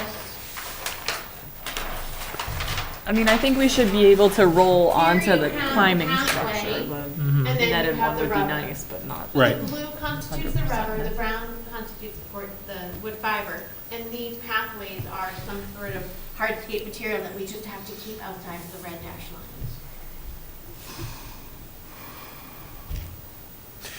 is it a difficult process to tell us what the cost would be to do poured in place that would allow wheelchairs to roll around these things versus the wood fiber that would connect to the pathways? Is that, Sure, a- if you gave me your ideal, this is what we want for poured in place, I can tell you the cost of it. okay. Is that something that? Could we maybe see poured in place, up to the structure so they could roll onto the ramp? But Oh, I But definitely- you're saying underneath the So if you structure. go back, would you mind going So- back? Like Did here, I there miss is it? poured in place to the ramp. I think if we could see poured in place, like a pathway of poured in place to the Netplex, Oh, a pathway thanks. of poured in place, maybe not poured in place underneath the entirety of the Netplex, give an access point to. So, All the okay. blue is So, poured in yes. place. I So this ties it up to poured in here, place ones and but poured not- in place, and if you'd what is like this the- yeah, sketches that's- The net for Okay. What is in that port in Tuesday, place here? Yeah, I mean, So the blue It might be a stuff- little difficult because I don't. Right. right, so if there was a This way is a where they moving- could get it it's a to moving like, part, here, right? like a Steve poured in has place aspect ideas, here, so that there's someone. But it's already right Kevin here. has ideas, and- Yeah, but that's only to the spinny thing, and that's only, could they just but extend just it a little extend it, yeah, bit just- further right that's- there? right. Yeah, that's what I was. Is that But what you're the saying? thing is, we're talking about getting rid of all of these, because these are all something a pad could, you could pay. Right, we're getting rid of these. So that amount to, extend that, You got or, everybody's creative juices going. Yeah. Yeah, I think, when you say you're getting rid of those, it shouldn't be that big of a deal to extend it a couple more feet, just Right. they're not all around it. Yeah, you don't want to go like around. Yeah, yeah. Does The that goal make being sense? that you could roll up to these And things. Maybe not, structure. yeah, and maybe not all sides of the Netplex, but No. where there's already some, just continue it a little bit further so they could interact with it there. just as long as there's an access so like point half of to it any is- of the places. Like half of it would have the, Do I draw on it? yeah, almost like there. Yeah, so just like extend the port in place to there, and we're talking about. So getting rid we'll, of those. well take Right. this information That's- and, That's more than. Yeah, who's gonna that's- go? Yeah. Who's And gonna we're getting go? rid of the weed saw, so you have all that rubber up there. That's right. Oh yeah, Yeah. that's true. All this right Yeah, here. lots of rubber to play Look with. at that, there's tons. So you're coming up with no right. Yeah. So the other question is, do you really need poured in place under the entirety of the handicapped swings? Because, I mean, to access the them, little house, but you yes. can't split The cute thing. that we halfway all like. under? There's no way to get there though. Basically, it's so far Yeah, back so, on the yeah. backside of it, because you're gonna have an adult pushing that chair, so you don't want them, usually with the belts and stuff, we might stop it closer, just because. So you don't want, Push them to move away, okay, opposed to where you're gonna push someone in that swing and you're gonna stay there, and that swing's gonna come back. right, I but want to you, be at the same surface, To abut it. because it's a heavier So they can swing, get up to is what it. it's saying. okay, but I mean, no one's I don't gonna know, be. they'll see that. I guess that's why I'm confused. No one's going to be on the port and play surface. Once the person is in the chair, no one is using the surface who needs to use the surface. That's why I don't understand why that extends beyond the back of it. Because if you stand on wood chips while you're pushing, you're not going to, it's not going Reality to. is that wood fiber is gonna compact. I mean, it's never gonna stay perfect. Yeah. I mean, I'm Right. sure you see most playgrounds and that I'd rather leave it like that. port in place is there, and this just leaves a nice, You're all in the same- solid transition opposed to having that drop out, and then you got a foot trip hazard, and a user who's pushing has to climb up that, incline, because the port in place is gonna come straight, bevel down, and the wood fiber is gonna come over. But in a perfect world, that'd be maintained perfectly all the time. Somebody there with a broom. And more often than time, it's not. Yeah. How does Gotta train the the squirrels to wood come chip in. work for amputees? So, this is what I always say, according to the ADA, the Yes. engineered wood fiber surfacing is 100% accessible. That's my blanket statement. They wrote the It's up rules. to the user, it's up to your own opinion as to whether you think it is or not accessible, but according to the ADA, they're calling that an accessible surface. Is the cost of the shade structures built into the Proposal. proposal? So, I mean, theoretically, I don't know what the costs are, I don't know if the trade-offs are one-to-one, but, I mean, I would rather see surfaces versus the shade structures, which we could definitely get volunteers to build. It may not, it won't look as nice, it won't be as, Maybe. it won't be the Uniform same one in look. the back, that one in the middle, we're gonna be running power and Wi-Fi and everything like that, so that. The 12 by 12? Yeah, The big, The little, Yeah, Oh, if it's the 12 by 12, or it shakes out to be something a little bigger. Nick and I are talking about maybe trying to make it 12 by 16 or something. But the plan is to run power and Wi-Fi, I'm sorry. yeah. Yeah. I'm locked up there, it's past my Okay. bedtime.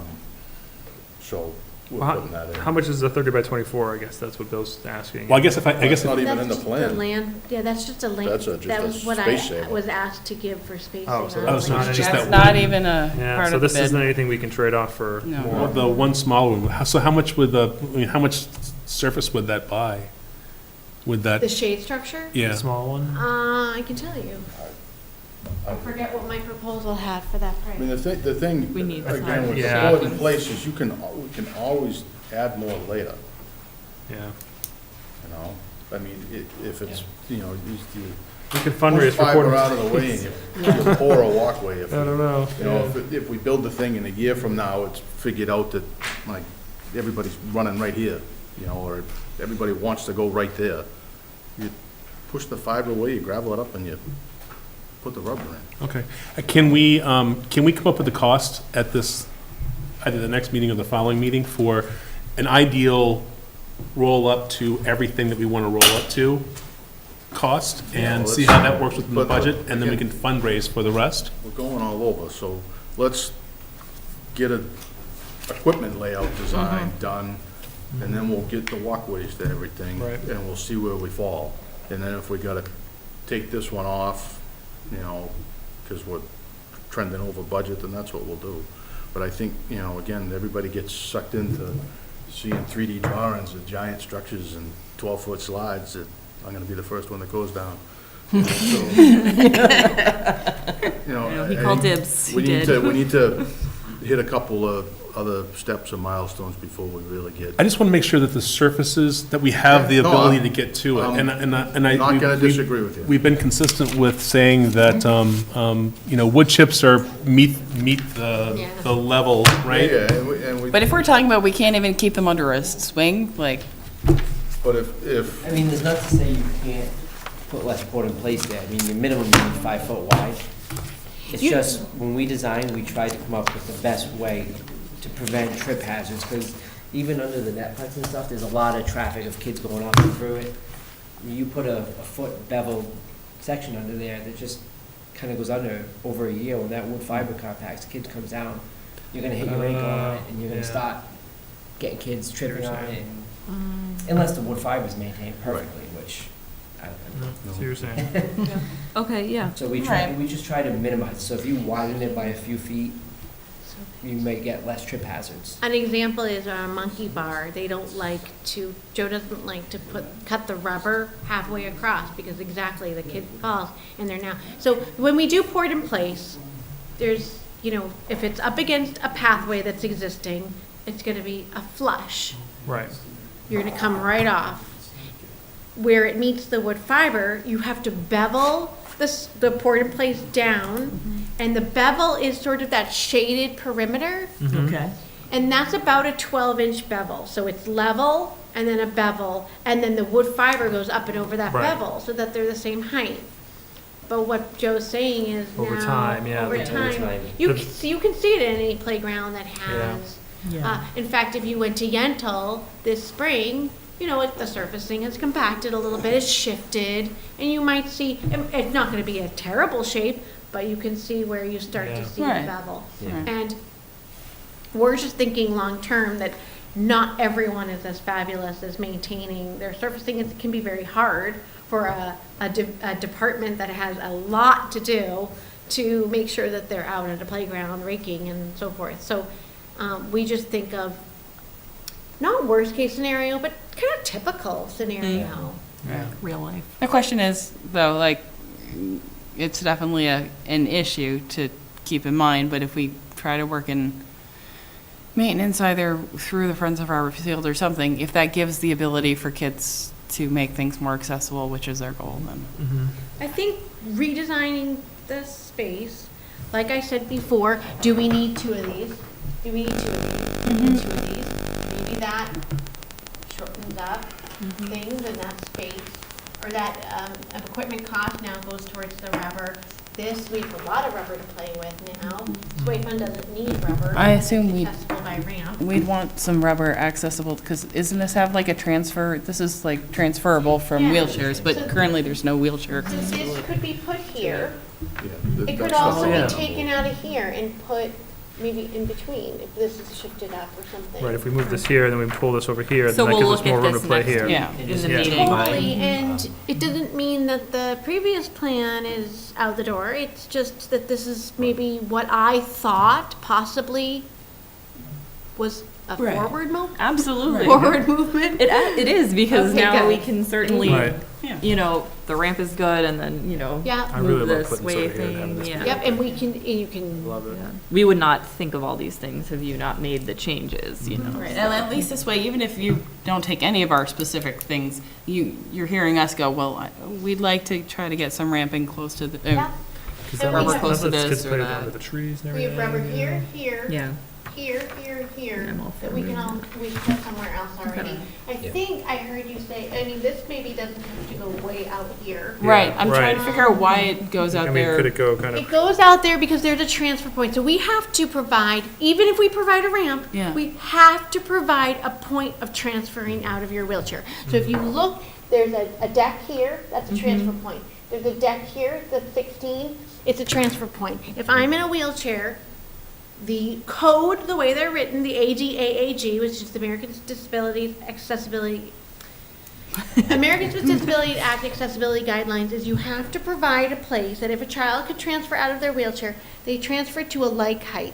So wheelchairs, it's been discovered by somebody, not me, that typical wheelchairs for children are between 14 and 18 inches off the ground. The seat is 14 to 18 inches. So we put everything at 16. So the Omni Spinner, you transfer into it, it's 16 inches. Our transfer modules, 16 inches.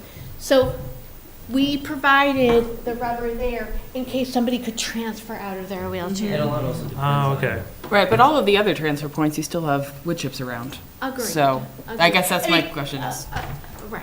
Which right. we don't- can- we could definitely steal some of that and make, you just have to tell me, I guess, priorities of, What's this is most where we'd important. really like to see it. Right. And I think you have some port in place to play with. Yeah. Maybe come up Awesome. with like a a list of like highest priority where you need to see it most, and then we can, I can sort of take that and back it away and say, all right, here's where the numbers sort of lie back in Yeah. and work correctly. Just if you can make it a point of access to the main things, or particularly to the things that are designed as wheelchair friendly, like the spinny thing, which is a If you transferred could, thing. yeah, and if you could give us that feedback, that's really Yeah, awesome. so we'll do this at Yeah. the meeting next week. And, yeah, so, yeah. One thing about the spinner, LSI recommends, it's not, nothing in code, they recommend to comply to 2 to 5, that if you mix surface, it has to be the whole surface, so you can only have port in place, if you're gonna. Around the comply- spinner. Because you're So the whole running, surface. Oh, yeah, oh, yeah. The because whole the kids safety who are zone, pushing rather. and running No, that should makes be sense. on That's that why if we entire move this here, surface. But if you only Right. wanted to comply We'll at get 5 that to 12. surface back, but- it No, would but be- yeah, it that's- would be accessible. 3 foot Absolutely. 6 Yeah. off Yeah. the spinner. There's nothing in code, so it doesn't really, that's what they recommend, and LSI is pretty strict on Yeah. why they do certain Right, things. now that Makes makes sense. There's nothing in code that says you can't do a 3 foot 6. They highly recommend it, and there's reasons why they recommend certain Yeah. things. Oh, that makes cool. So, who's gonna go next week? Only 2 of us can go. I am happy to go. I can make it work. I can definitely try to make it work. It just depends on when you're scheduling it. Oh, we did. We scheduled it for Tuesday at 10 Tuesday. a.m. Oh, at 10. 10 to 12, because she's. I mean, I can go Tuesday at 10 if I need to, if we want to meet you. Yeah, it's I fine think with me. any of us can go, so pick 2. I'm not picking. You guys are gonna have to, you guys are gonna have to rock, paper, scissors. We all have the ability to go. Is there anybody who really wants to go? I have an Doesn't actual care? work meeting in the middle of that I Okay. probably really Okay, should so you- skip. So All I right, so would you're like out. to go. You'll but I'm bow not out. there. Okay. I think you were looking for something like this, but keep in mind the grant guide. Grants are a moving target. Just because a grant is in there doesn't mean it's still available. I think Yeah. she's our We're grant, gonna pass our it. grant person. There you go. I just brought it up. Their ideas, the best grants are local.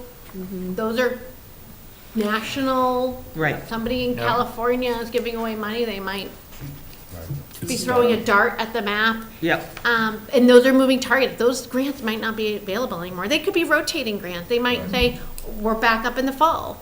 Okay. But it's a starting place, and I bet the library not the best. would give you, I bet the research people in the library, I think that's exactly what they, sort of thing that they can. Well, actually, I went to them and they said, you really need to search the web.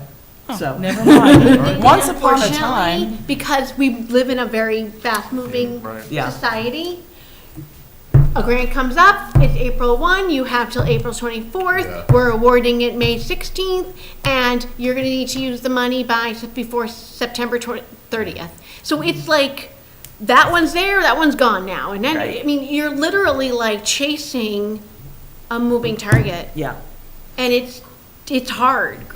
I do, believe me, I understand it. I've done this for a religious organization. Okay. So I do understand. Yeah, right. But at least you know who's giving away money, and maybe it'll lead you to something. Right. Yeah, I don't know. So you want to go? Me? No, I don't. You don't want to I go, don't so it's wanna just us 3. If you want to, I have to work, so it's, I mean, I can take time off of work to go, but if you really want to go, then it's okay. Do you really want to take time off from work? You're sure? Yes, it's okay. If you want to go, Okay, so go I'll for it. see you there. Okay. All right. Where are we meeting? At DPW. DPW? On Awful Road. Which I started to drive to tonight, because I was in like such a habit, and I was like, wrong way. Well, if you guys, I'd like to kick them loose. Yes. Yeah. Thank you very for much for staying. your Thank you very time much. and for all the Just- information. Take all this so you know what components are on there. Right. And I'll give you back this for writing on it. Oh, nice, they told us. that. Should they suggested that we write on it? and It's gonna be then- a pleasure. They can print them out of the job that I have. But it costs money to print and freeze, so. Cut and paste and. But if we can write on it and get some Take it ideas. home and we'll get some, you know, you can use it for My brainstorming. kids will eat it if I take it home. My kids will draw all over it. Paper. Well, thank you very much for your time. Yes, Thank you so We much. appreciate It was it. wonderful to meet you. Very much appreciated. Be out of it. Look forward to working with you guys. Thank you. Yes, it's gonna be great. Exciting. Yeah. Megan, you're in West Street in Medfield. That's right. Do you know West Street in How close are Medfield? you? All right, we've got a few more, Fairly close, but we're on the other side of 27 from Adams. Okay. Yeah. So maybe a mile and a half? I grew up in Edgefield, my dad had a manufacturing. Okay, we got a couple more things to cover off on real quick. That's all right. Are we okay to go? You're Yes, good. thank you very much. Thank you. Our conversation will All right, I'll continue. see you guys Tuesday. Wonderful, thanks, Megan. Sorry. That's all right.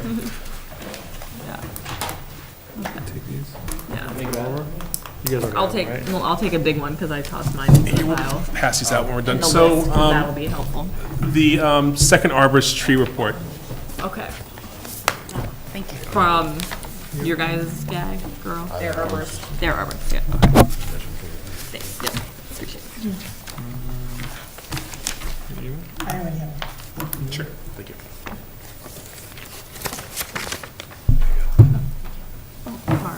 Good one, right? Yeah, yeah. So I tried to, I guess just for the background, Steve got a second arborist report, and I tried to overview that. And the report referenced doing soil, and it was for the 5 trees, right? And the existing footprint of the playground. And it referenced soil care, fertilization, cabling, pruning for 4 trees, and then recommended taking down the storm-damaged Bradford pear. And this is the specific language from the document. Did you have any comments or thoughts about this, Steve? Nope. Given does that particular tree infringe on or impede on the design of the playground at all? Is it holding back? I mean, the history of it is, I think everybody knows I wanted to take down the front 3. Right. That's not a secret. But you guys wanted to save them, fine. So due diligence, I cold called the guy that we have 0 connection to. And he come out, I walked it with him. He knew exactly what he was looking at in all of them and said the pear ought to go. Because now you look at it, it's listing left, well, right, depending on which side you're standing on. You know, instantly, he was like, that should just go. So I guess, what's the harm in having it there? We Snow built a damage. $500,000 playground around it and it falls down and the next. Is it going to hit equipment? If I guess that's what I'm asking. Is how does it It doesn't negatively? mean anything to anything. Yeah. You know, we can leave it there, take it down, move it, whatever. It's just, He recommended taking it down. so He was wanted there a to take it reason? down. Was it safety? it's a flowering pear tree. It's weak wood. They break. It's already broken once. All the weight's on one side. You know, that's what he's telling me. Okay. So, comment how you will. So, that was the kid's opinion. When he looked, he thought, that the maple the maple to the front, I had some serious concerns because it's all that, whatever, the woodpecker holes, at the end of the year, the top kind of quarter wasn't leafing out anymore, but he's really confident he can get it back. His comment with the cable in that one was solely because the trunk comes up and it kind of splits into 2 vertical leaders. Right. And he's worried about, whatever, it's like the beech tree in the square. It gets pockets, it rots and it splits. So it was more of a preventative measure than, we gotta put a cable in this thing now because it's gonna fall down. Right. That was, and he wasn't even really sure, do we need it, do we not need it? But it was short enough money in his quote that, to me, it doesn't really matter if we put it in or not. He was pretty confident he could get that tree back with some of the invigoration and stuff that this company provides. Again, I don't know a thing about this company. I got the phone number through the library. There were a couple people they used through, the few projects that they've done. And it's not a company we've ever used before. So I just cold called the guy and that would come. Steve, do you guys have another arborist that you also have historically used in the past? We have a guy that we have used over the last couple of years. He's not local. He comes off of the state bid list. a favorable tree service. He's out of kind of south of here. We don't use him a lot because he's gotta travel up there. I mean, we use the local tree companies for all of our tree work. Would you want to use a local company, just as an aside, just to, Well, I mean, these guys are local, they're in Billerica. I just mean a Chelmsford guy that would be in the town To do. to do basically all the stuff that they're Well, see, saying. I mean, the tree companies we use come and prune, remove type of stuff. They don't I do the think they get maintenance into, stuff? like the hardcore, soil, whatever you call it, invigoration, where he said they get down like 6, 8 inches and kind of, blend in soil with some kind of mulch stuff and, all that. So, I don't know a thing about it.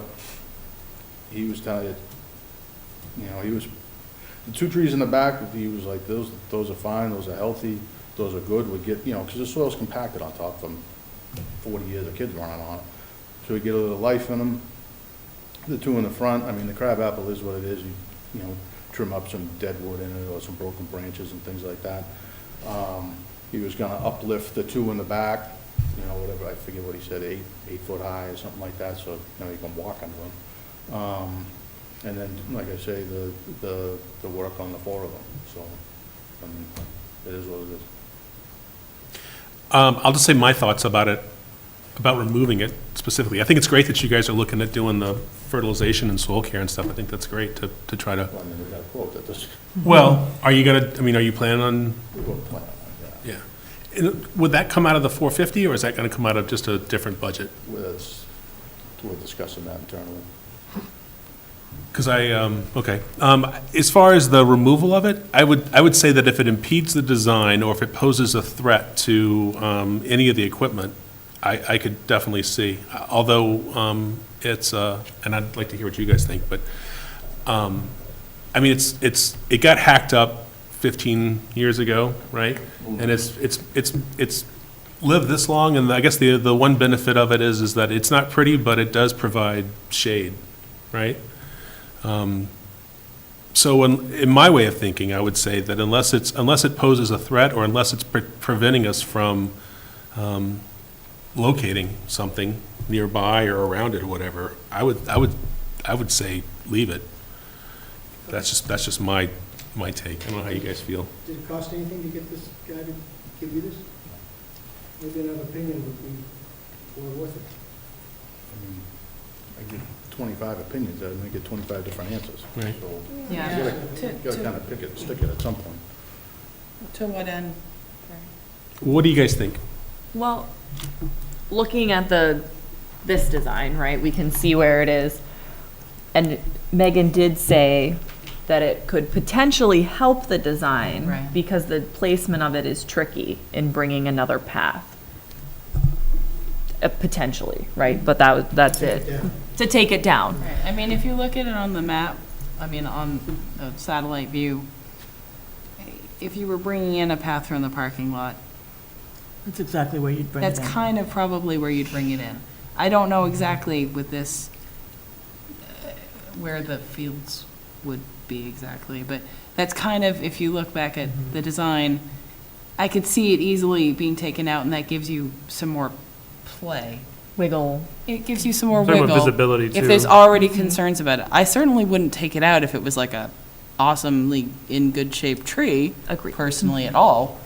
But if it already has some concerns that it might fall down anyway, and it kind of would lead itself to not be this block of. Yeah. Can we kind of leave it tabled for the design that when they go through and see how it Sure. looks? I mean, why don't we just do that? Because I don't think we're gonna make a decision tonight. Okay. I am an arborist. Bartlett is one of the big 600-pound gorillas in the tree business nationwide. In this case, they just bought out a local firm, Matt Fody, if you take a look at their letterhead. And this is what the big companies are doing. Matt Fody used to be a top-of-the-line company. It's been bought out by some corporation out in, I think, Stamford, Connecticut, so you never know what's going on. This was a sales call. He is a salesman. He is working on commission. Now, if you want to keep your job you have to go out on sites and find as many problems as you can and propose, I'm surprised he didn't quote you something for lightning. But anyways, it's a sales call, it's a sales pitch. As far as the fertilizer is concerned, it's probably a complete and total waste of time. Trees don't really respond to fertilizer as long as the pH is fine. The leaves are in good condition, total waste of time. Let's see. He wanted to prune 4 trees. He said he was going to fine prune them. In other words, he was going to take every branch 1 inch in diameter and greater out of all 4 trees for $1,300. My professional opinion, couldn't be done. He's not going to do what he promises to do. As far as the pear is concerned, you read it, removal pear tree recommended due to unbalanced weight distribution. Well, if you look at almost every tree, you'll see that it leans. They don't grow symmetrical, except maybe some of the spruces and firs. So it leans. If that were a real problem, you could get in and prune some of that weight off of it if it were a problem. If you're worried about the tree going over, you look and the trunk hasn't moved. Since the damage, it's the foliage up there that's growing off in an asymmetrical way. It's going for the sun more than anything else. You look at the trunk, and before the tree goes, it starts to lift, and the roots start to lift. And we looked at that, and those roots are solid. Steve, I got a question. Did you explain to him the damage you did to the trees before you got this estimate? Nope. The estimate was, the original, when I walked it with him, we hadn't even torn the playground down yet. Okay, so he isn't aware of what the actual condition of these trees is. Yep, they're all gonna die. You're saying that, not me. I'm just saying that they've been damaged. Listen, no offense, Jim, but no matter what we do, it's not gonna be good enough for you, okay? That's all I'm gonna say.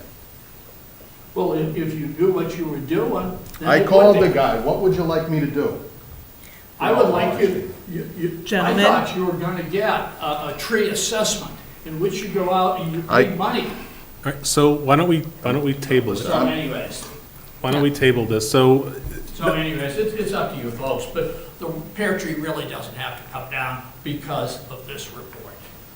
can we table it until, like I said, I think it sounds like we should table it until the design discussion. And if it's, if there's a need to take it down for location of equipment or for the location of the pathway, then I think we should have that discussion. Is it acceptable to have another discussion before there's any cutting done? I don't care, I haven't contracted with anybody. Okay, I'm just asking, I don't know what the Yeah, I process don't- is, I don't care. what the next No, steps that's are. fine. One last point, he did recommend getting in and root invigoration, and what they do here is they use an air spade. Yep. And they take and they break up all the soil that's there, and then they put it back with some organic matter and probably some soil with good soil structure.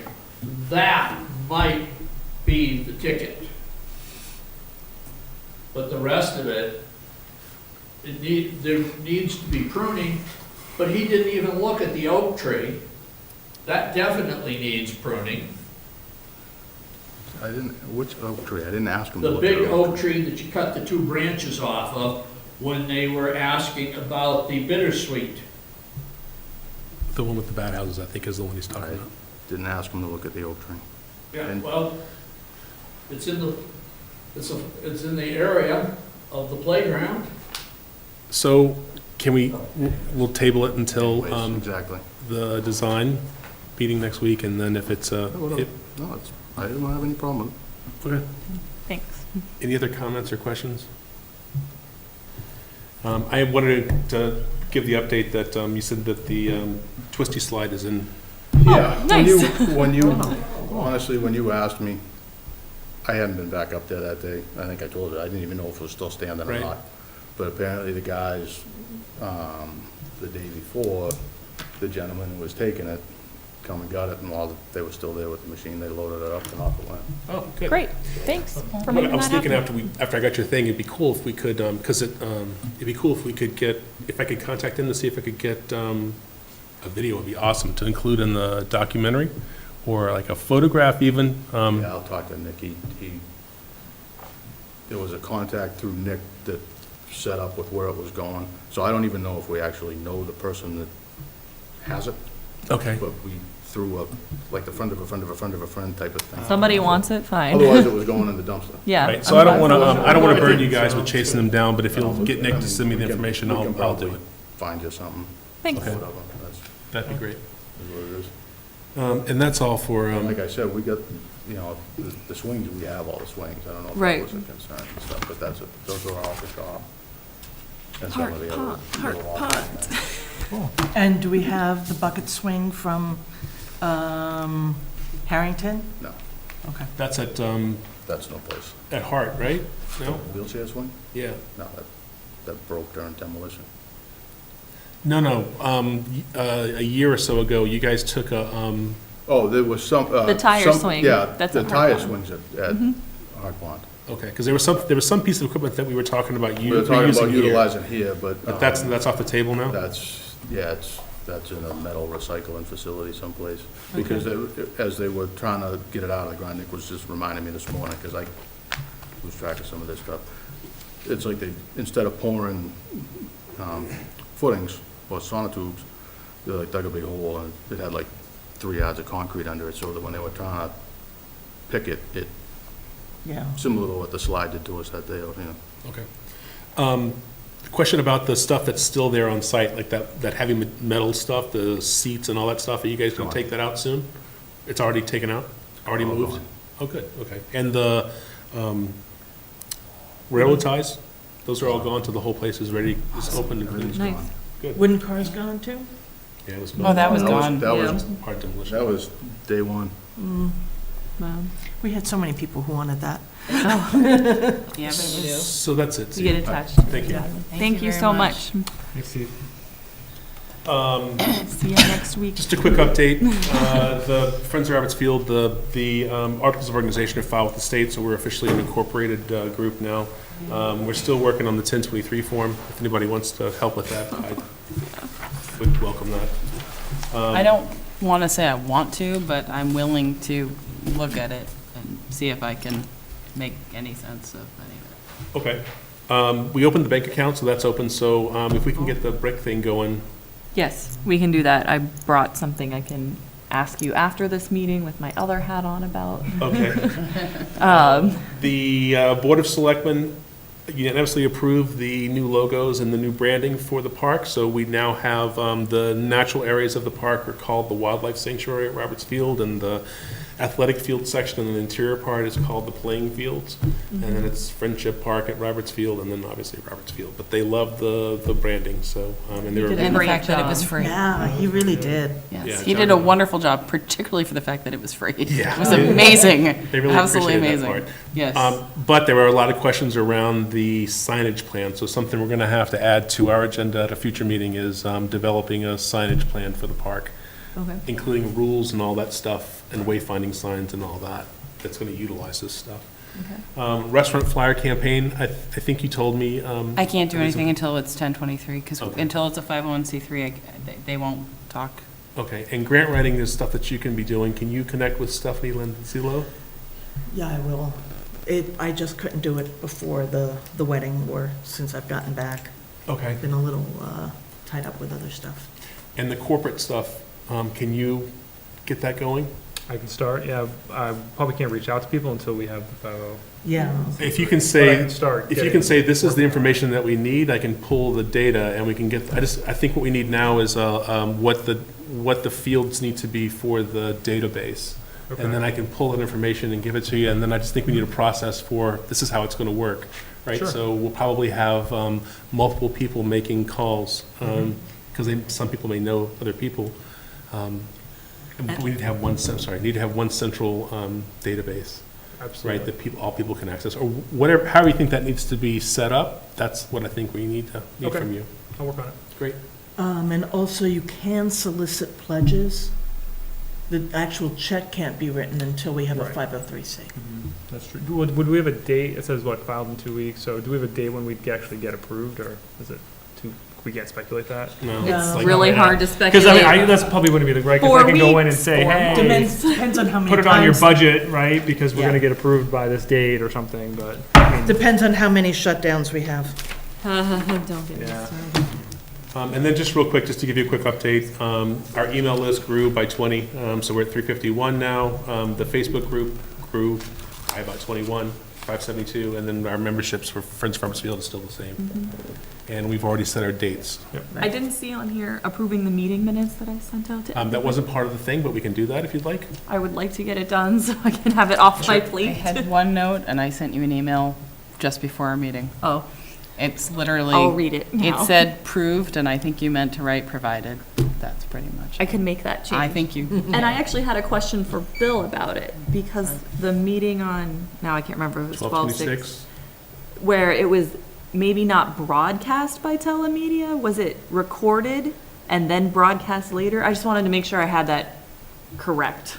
I don't know. 12/26 was broadcast live. I don't remember. Okay, then it was the 12/6 one. There was a meeting where they were here with their cameras. Right, so that was recorded. So I say it's, I'm just terminology, recorded and available on YouTube and link. Okay, I'm gonna make that change then. Okay. So. Do they get broadcast if they're recorded They ever? actually do, and they just don't get broadcast live. Right, That's the but they. I think Recorded you and rebroadcast. Yeah, yeah. Okay. I just wanted to make sure that I had that right, because I realized after I sent it, I kind of leave the top part the same, and I was like, oh, wait, I think that one was. So I move to accept the minutes from December 6th and December 26th with the changes. Yep, I second. All in favor? great. Aye. Thank you. Any other issues or comments you guys want to talk about tonight?